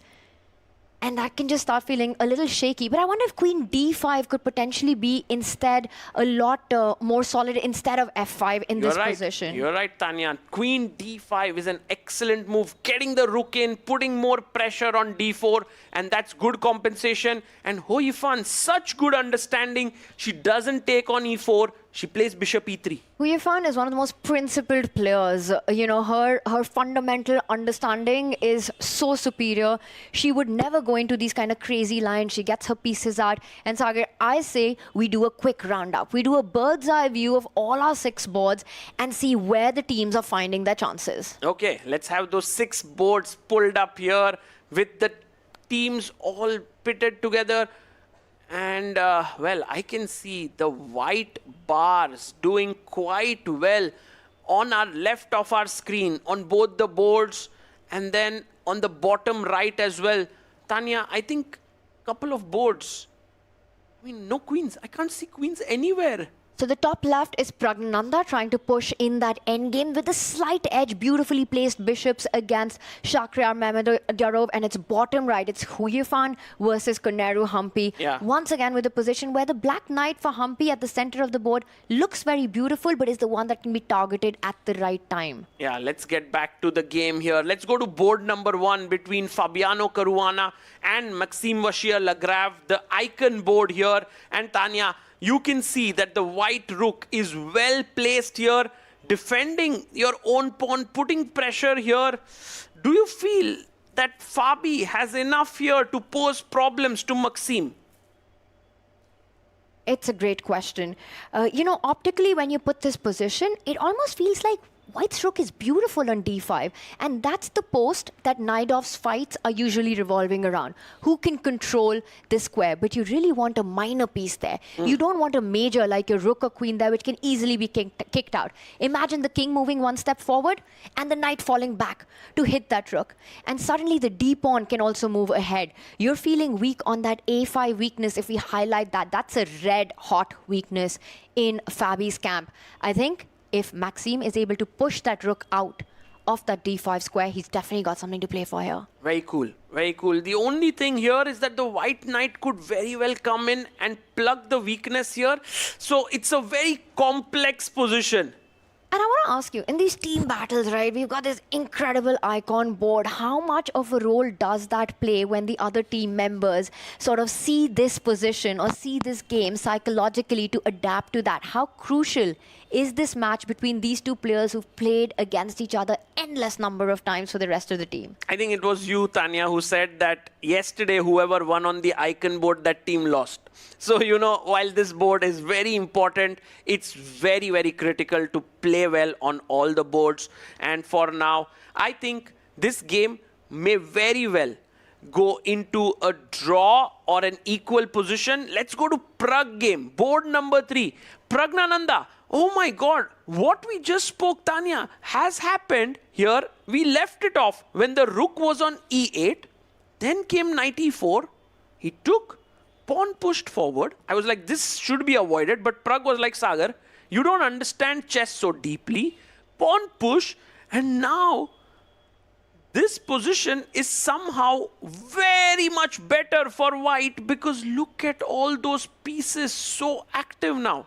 And what a stunning last move by Praggnanandha is with, as a bait, that a2 pawn. But watch out, that's the mouse trap. You lure the bishop in and then you shut the gate on it, Sagar. You go b3. That would be a piece trap right there. The rook sliding in next to win it. So even though that pawn is on pre, should not be captured. Not even to mention that f5 is hanging as well. Yeah, this one is not looking good for the upgrade Mumbai Masters. Praggnanandha, leading from the front. He's like, I'm going to win this for my team. And when Pragg will strike, I think it will really help the team. This is huge. Sagar, this one is big. Shakhriyar Mamedov has been the key player, the star player of the upgrade Mumbai Masters. And again, it comes down to that match strategy. You're playing against somebody as aggressive as Shak. You get the queens off the board and get him into this endgame and just say, you know what, it might be equal. It might look toothless and harmless, but that's slight lead in development. You still have problems to solve, and Shakhriyar hasn't been able to solve them so far. No, for sure. This one is going down the losing way for Shakhriyar here. Meanwhile, another game that's big trouble for the upgrade Mumbai Masters is Huyifan versus Koneru Humpy on board 4. Tanya, it's just looking tough, but Humpy's last move was knight to b4, attacking the bishop on c2. You don't want to lose that bishop. You don't want to give Humpy a bishop pair in this position. So it might be time for Huyifan to just put a pause, pull the brakes for a move, put that bishop back on this diagonal, and then kick Humpy's knight back. You say, you know what? You were feeling attacking, you were feeling aggressive, but guess what? On the next move, you will be forced to retreat. Yes, you have to go back with your knight, and then white is better in this position. Sometimes, the bishop could pop out from a2 and attack this pawn as well. Sagar, that means Huyifan and Pragg so far are getting the job done for Alpine SG Pipers. And then who's striking for the Upgrad Mumbai Masters? That's a big question. Is it MVL? No, the position is equal. Is it Wesley So against Anish Giri? No, the position is equal. Is it Harika against Nino? No. Is it Bardia Daneshwar who's been playing so well? No, that's also equal. Tanya, this is such a solid performance by Alpine SG Pipers. That's a whole lot of no that I could hear right now. So far, on all the other boards except these two of Huyafan and Pragg, the balance is there in the position. But Sagar, we know one thing. When the clocks go tick-tock, anything can happen. In those time scrambles, so still too soon to call a result on this one. Oh, for sure. It's too soon. I want to go and check the Prodigy board because that is where the queens are there, but everything else is gone. Here we have a queen and knight versus queen and bishop. And Tanya, this is too equal. Like, let's just say I play knight d7 and the queens get traded off. This is a draw. I mean, even white could be in some sort of trouble here in this endgame. It's a 6v6 when it comes to the pawns. And like you're saying, the black knight can jump around, hop around and try to target the pawns on the left flank of the board. The king is coming to the center very quickly. Should be about in the balance in this one. So looks like Mendonça is taking care of his position with the white pieces, and Daneshwar also doing fine. Yes, and on board 5, Nino Batsiashvili and Harika. I'm pretty sure that this one will end in a draw. There's nothing much happening, but if something's happening, it's in white's favor because this pawn could be slightly weak. And it's also the double pawn. The whole right side, you can feel that Harika might not love her pawn formation, but is that enough to actually push for something real? If you're Nino, she first sidesteps the king away from that open line in the center. So no pins, no pressure on that bishop. And Harika, immediately, I saw her respond there, Sagar. Yeah. I am going to challenge you on the open line, not allowing the rook infiltration. Yes, and this one is heading towards equality. Oh, let's go to Pragg's game. Let's stick here. He has already won a pawn. Let's just back up a couple of moves, Tanya. After knight jumped in, there was pawn to g6 to bolster the pawn on f5. After takes, he goes rook c7, attacking this pawn on b7. Bishop goes back. I take the pawn. And after trades, here, this is the live board position. So Pragg has an extra pawn, and it is a passer on that right flank. The 2v1, the 2 versus 1 that we see, it's all about pushing those pawns. There's also a weakness of the red one that you're highlighting there. Pragg, this at that level has to be close to a winning advantage, Sagar. Yeah. Do you think he gets this in the bag? Will he get the ball over to the back of the net? 100%. I think Pragg, this is just the kind of positions he loves. He loves technical end games, and even if there was equal pawns, Tanya, I would have said Pragg will have chances with his bishop against knight, but here he's just a pawn up. And that's a great point you make, because usually in chess, when there is an endgame with this dynamic of bishop versus knight, and there are pawns on both sides of the board, both flanks of the board, a long-range piece like the bishop is much more powerful than the knight. Absolutely. And so, by the way, if there's one guy who's starting to make some headway for the Upgrad Mumbai Masters, it's the icon board, MVL, starting to get slightly better here, Tanya, because the d6 weakness is gone, d5 break has come in, the knight is active. You had mentioned about the a5 pawn being weak. It's all coming together for black. And Sagar, I think it happened exactly the way we were mentioning. The king moved forward, the knight fell back. If we just do a quick action replay from where we left it last, all about that d5 square that we were highlighting. Nice, Tanya. You're like the fortune teller. You just got everything correctly there. Rook b5? It's a very thematic idea, and he's going for now that the rook has been pushed back. This is maximizing Vishy at play right now because he's just getting all his pieces into the game. Also, watch out now for that c3 square that has been left for the black knight to jump on. This is looking good for the Upgrad Mumbai Masters. Definitely progress here. Yes. And so the Upgrad Mumbai Masters should definitely hope that MVL will strike gold here, because Ho Yifan and Pragg are doing really well on boards 3 and 4. Let's go to Ho Yifan's game. And we had some updates there. The knight jumped in. The bishop dropped back. There was pawn to c6. Knight came back to d2, trying to challenge this knight here. And Humpy went wrong with Queen H4, Tanya. A3 kicking the knight. And this is the live position. And Sagar, even though our computer did not like Humpy's move, I will say from a human perspective, it starts to look a little crazy, scary even. You can imagine a rook left by Humpy. Rook e6, rook g6, line it up against the white king. You're eyeing that h3 soft spot as well for a sacrifice. Humpy's basically saying that, you know, I'm going all out on that right flank. I'm going to try to create an attack here. Yes, but you know, Tanya, look at this move. I think this is just insane. I don't know if any human being can find this. But after takes here is an incredibly wonderful move. By the way, we have a result. On board 2, there's a draw between Anish Giri and Wesley So. I told you, bhai.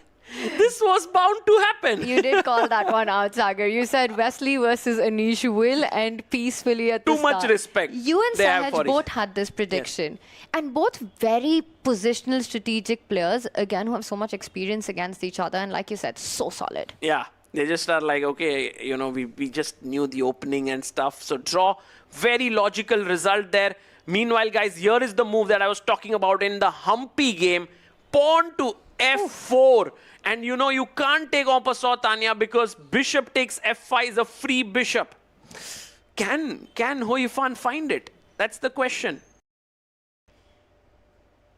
Hou Yifan, the second strongest ever female player in the history of the game, only after second to none other than Judith Polgar. And look at that, step 1, Sagar, step 1, will she go f4 for the score? She's doing it. And then if she gets f4, she might very well try for later g4 and as well. Sagar, the problem is after f4, you're disconnecting the black queen from defending that central pawn. Hou Yifan, if she finds this idea, she's just going to be up a pawn. Yeah, you can't defend it anymore. She's clearly better, although I think a more human idea, Tanya, is to jump with your knight to c4 and d6. But if she plays f4, we'll be like, you know, Hou Yifan, she's playing like an engine today. She's playing too well.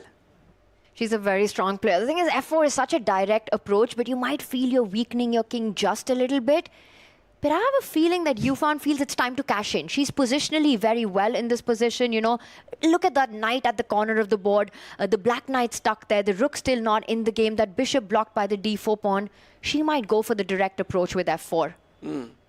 Okay, let's see if that happens. But while this is happening, Tanya, Nino Batsiashvili on board number 5 is also in a better position against Harika. We said that this game would end in a draw. I felt that that would be the result.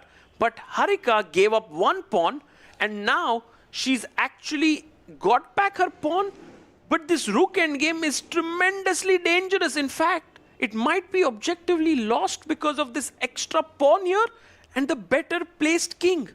And that king is about to come up the board as well. And I thought there was some sort of a situation there, but she does take the bishop. She gets the king up the board. And now, is it time to start targeting that b5 pawn? I'm expecting Nino to land her rook in front of that b pawn that looks Here weak. or here, Tanya? I would be tempted to put it to b6. But you know, if you play to b6, rook c5, and black is okay. But if you play a rook to a5, and now I play rook c5, then after a4, white wins. Yes, that is the right execution of the plan. And Nino does not play it. She instead goes to block that pawn. She takes away the c5 square. She's now threatening to attack it on the next move.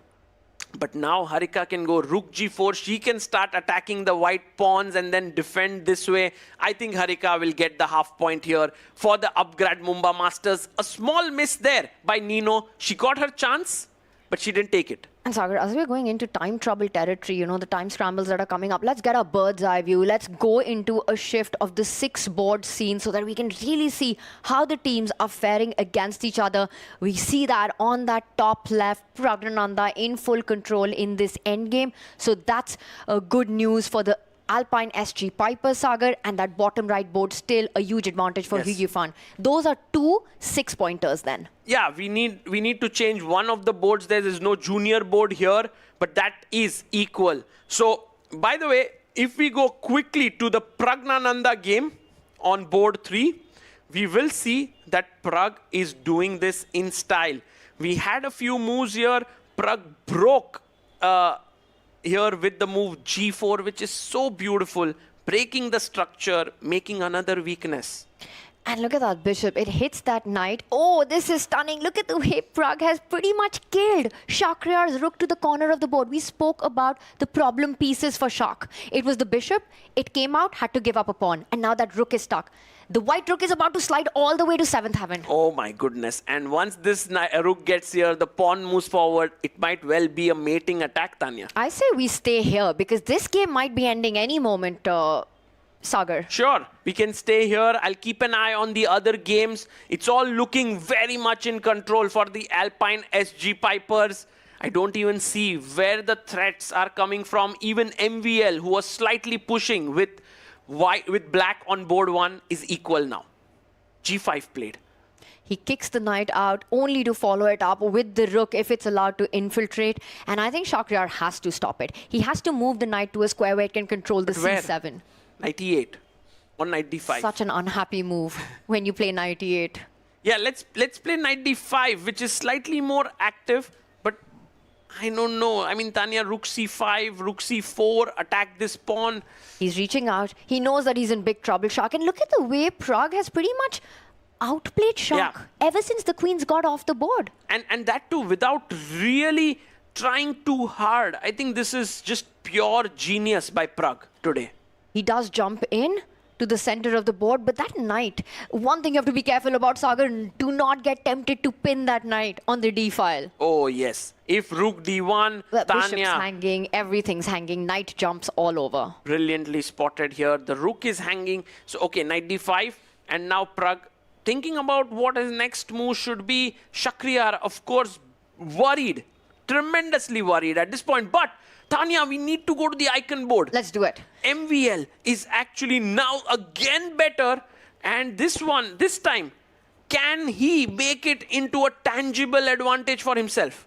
And Sagar, look at the clocks as well for Fabiano Caruana. He's down to 2 minutes. Maxime Vachier-Lagrave, the former World Blitz champion, a speed monster. Yeah, he's an absolute speed monster here. And he's playing so well. He won that pawn, Tanya, on a5 we were talking about. Gaya. Mar gaya wo. And black is a pawn up. Maxime Vachier-Lagrave is playing at the speed like a Mumbai local right now. You know, fast local. Very fast local. And the white knight jumps in right now as Fabi tries to fight. G7 is threatened. Knight takes pawn ka idea.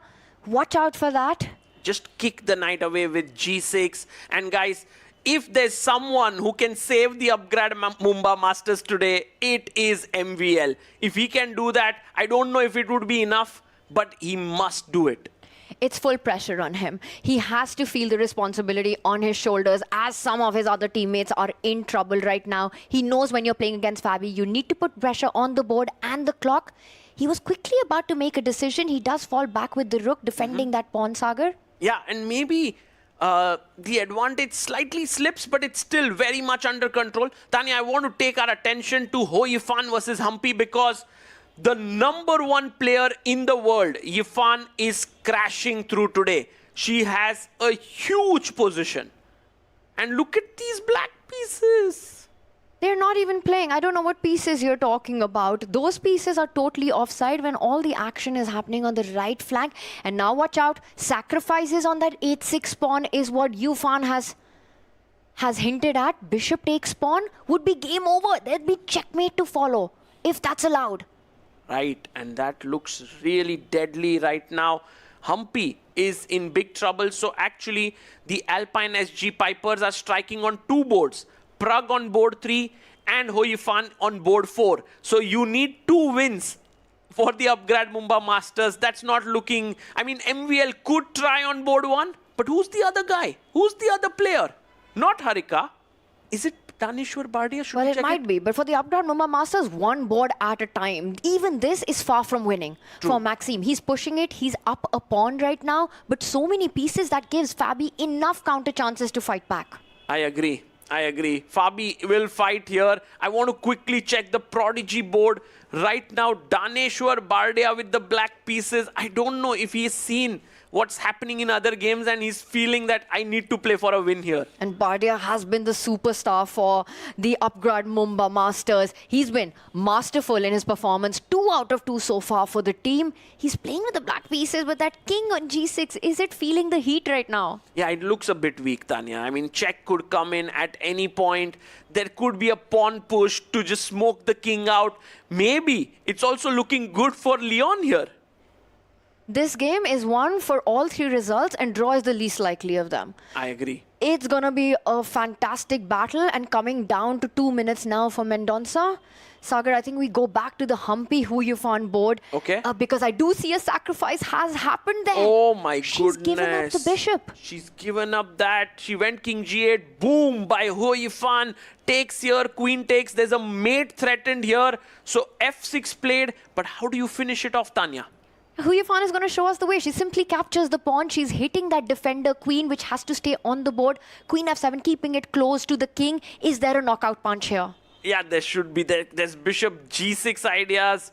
I love mean, that move. There's also rook takes e8, queen g5 check. Oh, this is the way, Tanya. Rook e8, I give you a check, and then you move the king somewhere, and then I go bishop g6. Very strong, but Yufan goes for a different approach. She plants the rook on e7 instead. Oh, wow. She's saying, come and take it, because if you were to capture the rook twice... Take, and take. There's a check here and game over. Game over. I think Humpy might resign here. Oh, can we go full screen on the players right now? This might be the first point for the Alpine SG Pipers coming from Huyufan right here. What a move by her rook e7. You have to trade. Yeah. You can't allow that rook to live there. Humpy does it. Humpy takes here, fe7, and resignation there. What a win for Huyufan, her first win at the Global Chess League 2025. And what an important moment to get it. You're bottom of the leaderboard. Your team needs you to show up, and Huyufan is the first to set the tone for the match. Alpine SG Pipers in the lead, 1-4. And Tanya, on board 1, Maxime Vachier-Lagrave now seriously better. It's so complicated, this game, but trade, and a serious pawn up position for black. This is the board that Maxime, the Upgrad, have to strike here. They have no other option because they're going to go down on 2 boards. Yeah. Huyufan has won. Pragg's about to win. Can Maxime do it? Pragg is winning. Maxime is trying. I'm keeping my eye on the Nino versus Harika game. It's going to end in a draw. The only hope for the Upgrad Mumba Masters to try and win this match is if Daneshwar Bardia strikes on last board. Otherwise, the Alpine SG Pipers take it home. And what a moment that will be. First, the Triveni Continental Kings fall at the hands of the Fire's American Gambits. And now will the Upgrad Mumba Masters have the same destiny? They need a miracle right now to save this match, given the board situations across. Look at that Fabi at 17 seconds as well. Sagar, should we catch the end of the Pragg game right now? Yeah, let's go to Pragg versus Shakhriyar Mamedyarov. And look at Pragg. Look at the way he's locked in, leaned into this. He senses it. Yes, he has a minute on the clock, but I don't think that's going to matter much. Knight check, take it with the bishop, I guess. Oh, and a draw in Humpy versus, in Harika versus Nino Batsiashvili. So the score is 4-1. Let's go back to the Pragg game. And this one ends in a draw as we go full screen on our players right now. Can Pragg put the finishing touches? He's giving a check. He's up 2 pawns here. Shakhriyar repeats, Pragg will not give another check. True. Has Pragg complicated the win a bit, do you think, Tanya, because of the rook endgame here? Or maybe not, right? He's trying to think that he's boxed up Shakhriyar's king on the corner. Is there a way to get to it? Can you get the other rook to the h file to deliver checkmate? Yeah, but your own king is in a bit of a precarious situation, so be a little careful, Pragg there. Gives a check. Don't repeat one more time. One more time, and that will be a claim by Shak. Wait, what? No. Oh. Yeah, he had it under control. He had it under control. And look at Shak. So tricky there. He's pushing Pragg on time. Pragg down to 20 seconds. Pragg's clock is Shakhriyar's best friend right now. He's playing on it. He's not letting Pragg breathe. He's not giving him enough time to calculate. Shak knows he's lost, but he has to push on the clock. 9 seconds. 8, 7, 6. Goes rook h2, and Pragg's advantage falls massively. Is Shakhriyar going to save this one? And if MVL wins, oh my goodness, that would be a huge turnaround. And turnarounds are what we expect and what we see all the time when it comes to the Global Chess League. But right now, still too far. Still, Pragg does have an advantage. He's put the rook at a spot where if you give a check as black with the black rook, it would force a trade-off. The king falls back, you give another check. The white king steps up closer towards the rook. That's beautiful how Pragg has calculated this through. But Tanya, you know what's the best move here? Rook to g5, cutting the king off and trying to checkmate this king. That's what you want to do here, guys. Rook h2, Shak has 1 minute on the clock. He goes king g8 and... Oh, Pragg blunders! Pragg blunders! It's the most human move in the position. He's grabbed a third pawn, Sagar. Has he walked into a potential perpetual here? Yes, Gives a check, and Shak has seen it. And Pragg sees it now, which is why he's frozen. Not yet, Tanya. I think king f4, check, king takes, check. Oh, 1 second, this is going to end in a draw. Look at this, it's a perpetual check. And you can't run. Oh my God. You have nowhere to hide. Look at that. The black rook keeps following. By the way, icon board is done. What happened? MVL 1. Can we go to Pragg game? Let's go back straight to Pragg's game. It's about to finish. Draw. Maxime Vachier-Lagrave gets the win. Tanya, this is the most... Look at Pragnananda. He knows it. He missed a golden opportunity. And look at that. That's Shakhriyar claiming a draw. And Pragg agrees to a draw. Have the Upgrad Mumbai Masters just edged out the Alpine SG Pipers. This is a big result. It's a huge turnaround. After being down from the start and Shakhriyar Mamedyarov with a Houdini escape on his board. And Upgrad Mumbai Masters are now ahead on the scoreboard. And Tanya, Daneshwar Bardia is actually pushing here, which means that the Upgrad Mumbai Masters are going to win this. I can't believe it. We are stunned. And look at Hari and Wesley. And Hari cannot believe what has just happened. No, look at Ho Yifan. She can't believe it. She's stunned. Oh, by the way, blunder. It's mate in 3. Oh my goodness. Oh my God. Mendonça about to win. Will he find the checkmate? Leon can actually get the win for Alpine. He needs to push the pawn. No. He doesn't find it. He had to push the pawn. Mendonça misses a checkmate in 3 moves. And this also goes down and is about to end in a draw now. No way did I don't know if we got somehow the moves wrong, because right now the board is far ahead. Checkmate. No. What? Ooh. Leon won. Leon won. His team has won. Leon Mendonça gets the win for Alpine SG Pipers. Oh my God. What was that? He just blundered his queen? What happened in those last few months? And look at that. Praveen Thipse walks over to congratulate Mendonça for this big win at the end of it. Anish cannot believe it. Fabi cannot believe it. Nobody can. What on earth is happening? You know, Shak and MVL, these two guys played so well for the Upgrad Mumbai Masters, but in the end, the hero for the battle was Leon Mendonça. The Alpine SG Pipers have won it, Tanya. Unbelievable. And for the Upgrad Mumbai Masters, it is heartbreak for Alpine SG Pipers. They can celebrate as they get their first win. And Sagar, this was an absolute roller coaster. Absolutely. I agree with you, Tanya. A complete roller coaster here. 2 wins for the Alpine SG Pipers. So that's 6 points, 3 draws, which means they go to 9, while the Upgrad Mumbai Masters get only 7 points. And maybe at some point, maybe in the post show, we would love to show some of the analysis here, because it was incredible. Unbelievable. Can we get the board? Can we show it? We want to show it. If we can get the board between Mendonça and Daneshwar, what happened in those final moments that pretty much ended up deciding this match, Sagar, in the favor of the Alpine SG Pipers here. A checkmate in 1. But there seems to be some kind of discussion going on here. They're discussing, I think, what happened on the icon board? No, they're just analyzing. It's just them analyzing this. But actually speaking, guys, the match is done here. And if we can go to the board number 6, which was Mendonça versus Daneshwar, that ended the Prodigy board. The Prodigy board. Can we just have the analysis board? That would be incredible to just analyze along with watching the video there on the was side. a checkmate in one, Sagar. At the very end, Bardya Daneshwar, who has been the player for Upgrad Mumbai Masters, allowed a mate in one from an equal position. Absolutely. And checking procedure. And it was right here. Yeah, and by the way, the players are Tanya, but just we can show this very quickly. Bishop goes back, queen takes, h5, king g5, it's still equal. And then... Don't blink, you'll miss it. Just see what's about to happen. He makes a mistake, but it still goes on. The queen's threatening a checkmate from this side. The black knight comes in with a check. Stops that mate, but guess what? Now he makes a one-move blunder, allowing a mate from the other side of the board. Checkmate. That king on h4, and with that win, it was the Alpine SG Pipers taking down the Upgrad Mumbai Masters. This season, the tournament, the Global Chess League, wide open now. Yeah.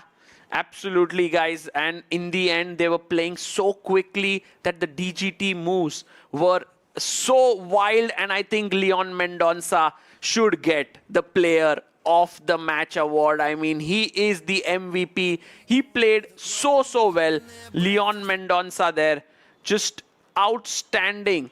And it's a tough pick, Sagar. It's a tough pick. Will it be Maxime Vachier-Lagrave, who might be, but the thing is his team also went down to lose. I mean, Ho Yifan played a brilliant game, so we could, but somehow Leon, under that pressure, Tanya, that last moment he found the checkmate, he deserves it.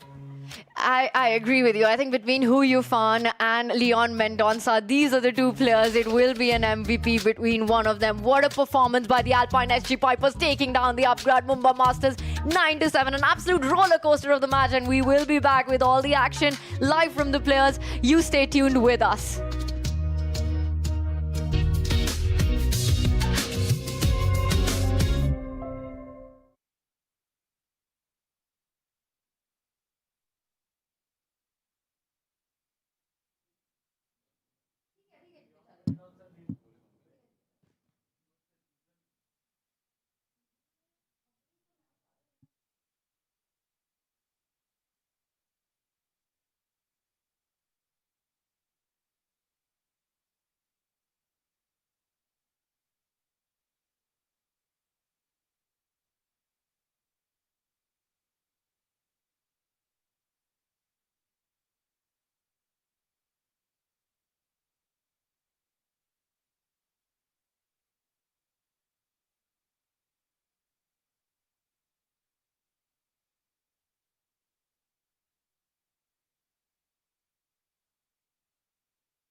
And plot twist like a Bollywood movie here today at the Royal Opera House, completely shaking up our leaderboard as the Alpine SG Pipers take on the upgrad Mumbai Masters, beat them 9-7. What a performance this was. Sahaj, I know you were out there following the action in our fan zone. What was the vibe like? Kaisa lag raha tha? The fans were glued to the screen just like me, and they were just watching you guys. And because it's their home team, yeah. And when in that final moment when he played Queen F6 checkmate, literally there was a huge sigh like from everyone. It was like it was something like I had never seen before. Yeah, and the Alpine SG Pipers were almost like they were so smoothly winning that at some point they were almost going to lose this, and then they won it in the end. Maza aa gaya. Pragg also, that bunch of checks, what happened there? Kitna sundar draw tha. It was so beautiful. It was a crazy match, up and down, left and right. Kya hi ho raha tha? The bar going crazy. Maza aa gaya. And for more maza, we head over to Arohi to award the player of the match. It is the day of surprises. It is the day of broken streaks. Hello and welcome to the post-match presentation ceremony of match number 9, played here this evening between the upgrad Mumbai Masters and the Alpine SG Pipers. To present the award, joining us this evening is Mr. Sameer Vicharya from Tech Mahindra. And the player of the match award goes to Leon Mendonca from Alpine SG Pipers. Leon, first things first, how are you feeling after that nervy game? Yeah, I'm feeling very good. I mean, to learn that it helped the team win, so that was very nice. Yeah. So that was an impossible game. I mean, till the last minute, we were waiting for where the result is going to go. What do you think turned the tide in your direction? I think that I just kept playing in the position because it was quite equal for a long time, and I mean, it could have also gone badly, but I just tried to keep the tension in the position and hopefully entice him into playing for more. And like at some point, I got his king in a box that it could get checkmated at any point. So I think when it became tricky and we had less time, I kind of utilized that his king was in a box. Yeah. What are you more happy about, winning such a nervy game or breaking the streak of the Mumbai Masters who are going so well so far?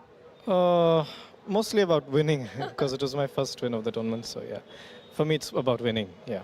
Absolutely hoping to see you very soon back here. Thank you. Thank you. Congratulations on today's win. That is it from the post-match presentation ceremony. Back to the studio. And Mendonca did do it in style for the Alpine SG Pipers. A beautiful queen dance at the end to deliver a checkmate on Daneshwar's king. Sagar, Sahaj, if you were to point out one moment in this match, what was the highlight for both of you? Firstly, his opponent missing king h3, and then Leon finding queen a1. And finally, how was he so calm? I mean, if I found queen from h8 to a1, I would be jumping. I would be jumping like everywhere. I would be so happy with myself. How was he so calm? Yeah, that was incredible. And I think I must add that Pragnananda missing the win played a huge role, because if he would have won, then the team, but he actually didn't play a huge role. Sorry. I mean, he was winning. He was almost the hero for the Alpine SG Pipers, but it was enough, Sagar. Had Alpine SG Pipers not won at the end, that would really hurt. But what a game it was by Pragg. Beautiful. You know what, let's bring up our scoreline. It's been so much up and down, been such a roller coaster that this is what it looked like at the end. 3 peaceful results. That both Pragg versus Shark could have gone anyway, ended peacefully. Maxime Vachier-Lagrave getting the job done on the icon board, but once again, not enough, with 2 wins for the side with the black pieces coming on for Hu Yifan and Mendonca. And what a game Hu Yifan played. I mean, it was just sacrifices galore. For me, this was also one of the, let's say, one of the most beautiful matches I've seen in this day so far. No, I think the matches are getting more and more intense because there's so much more at stake as we are heading further into the tournament. And now, at this point, I'm amazed we have all the teams at 6 points, right? No one is moving ahead. Oof. I'm just catching my breath on what we saw, not just the scoreline, not just the tumbling of the upgrad Mumbai Masters for the first time, but also the bar jumping up and down. And this was the game it happened most in. Pragg looking so good to point this in the bag. From the start, got the queens off the board against Shakhriyar early on, but then just seemed to outplay his opponent in the end game. And we see their early trades happen with Sagar in those final few seconds. It was the clock that told the story. Pragg eventually walking into a forced perpetual check that his king could not survive against. True. That end was brilliant. I think it'll go into the puzzle books of chess. And Shak claimed a draw. Pragg knew. And look at Pragg, head in hands, as he thought, did he just mess up the win for the Alpine SG Pipers? But Mendonça got the job done. I think today Pragg is going to give Leon a big treat. He'll be like, let's go, buddy. Thanks to you, I can have a good night's sleep. And what a beautiful pattern it was. Yeah, 2 rooks just giving checks and the king cannot leave the rook. It was such a beautiful pattern. Loved it. By Shak there. And by the way, Ho Yifan was another player who did so well for the Alpine SG Pipers.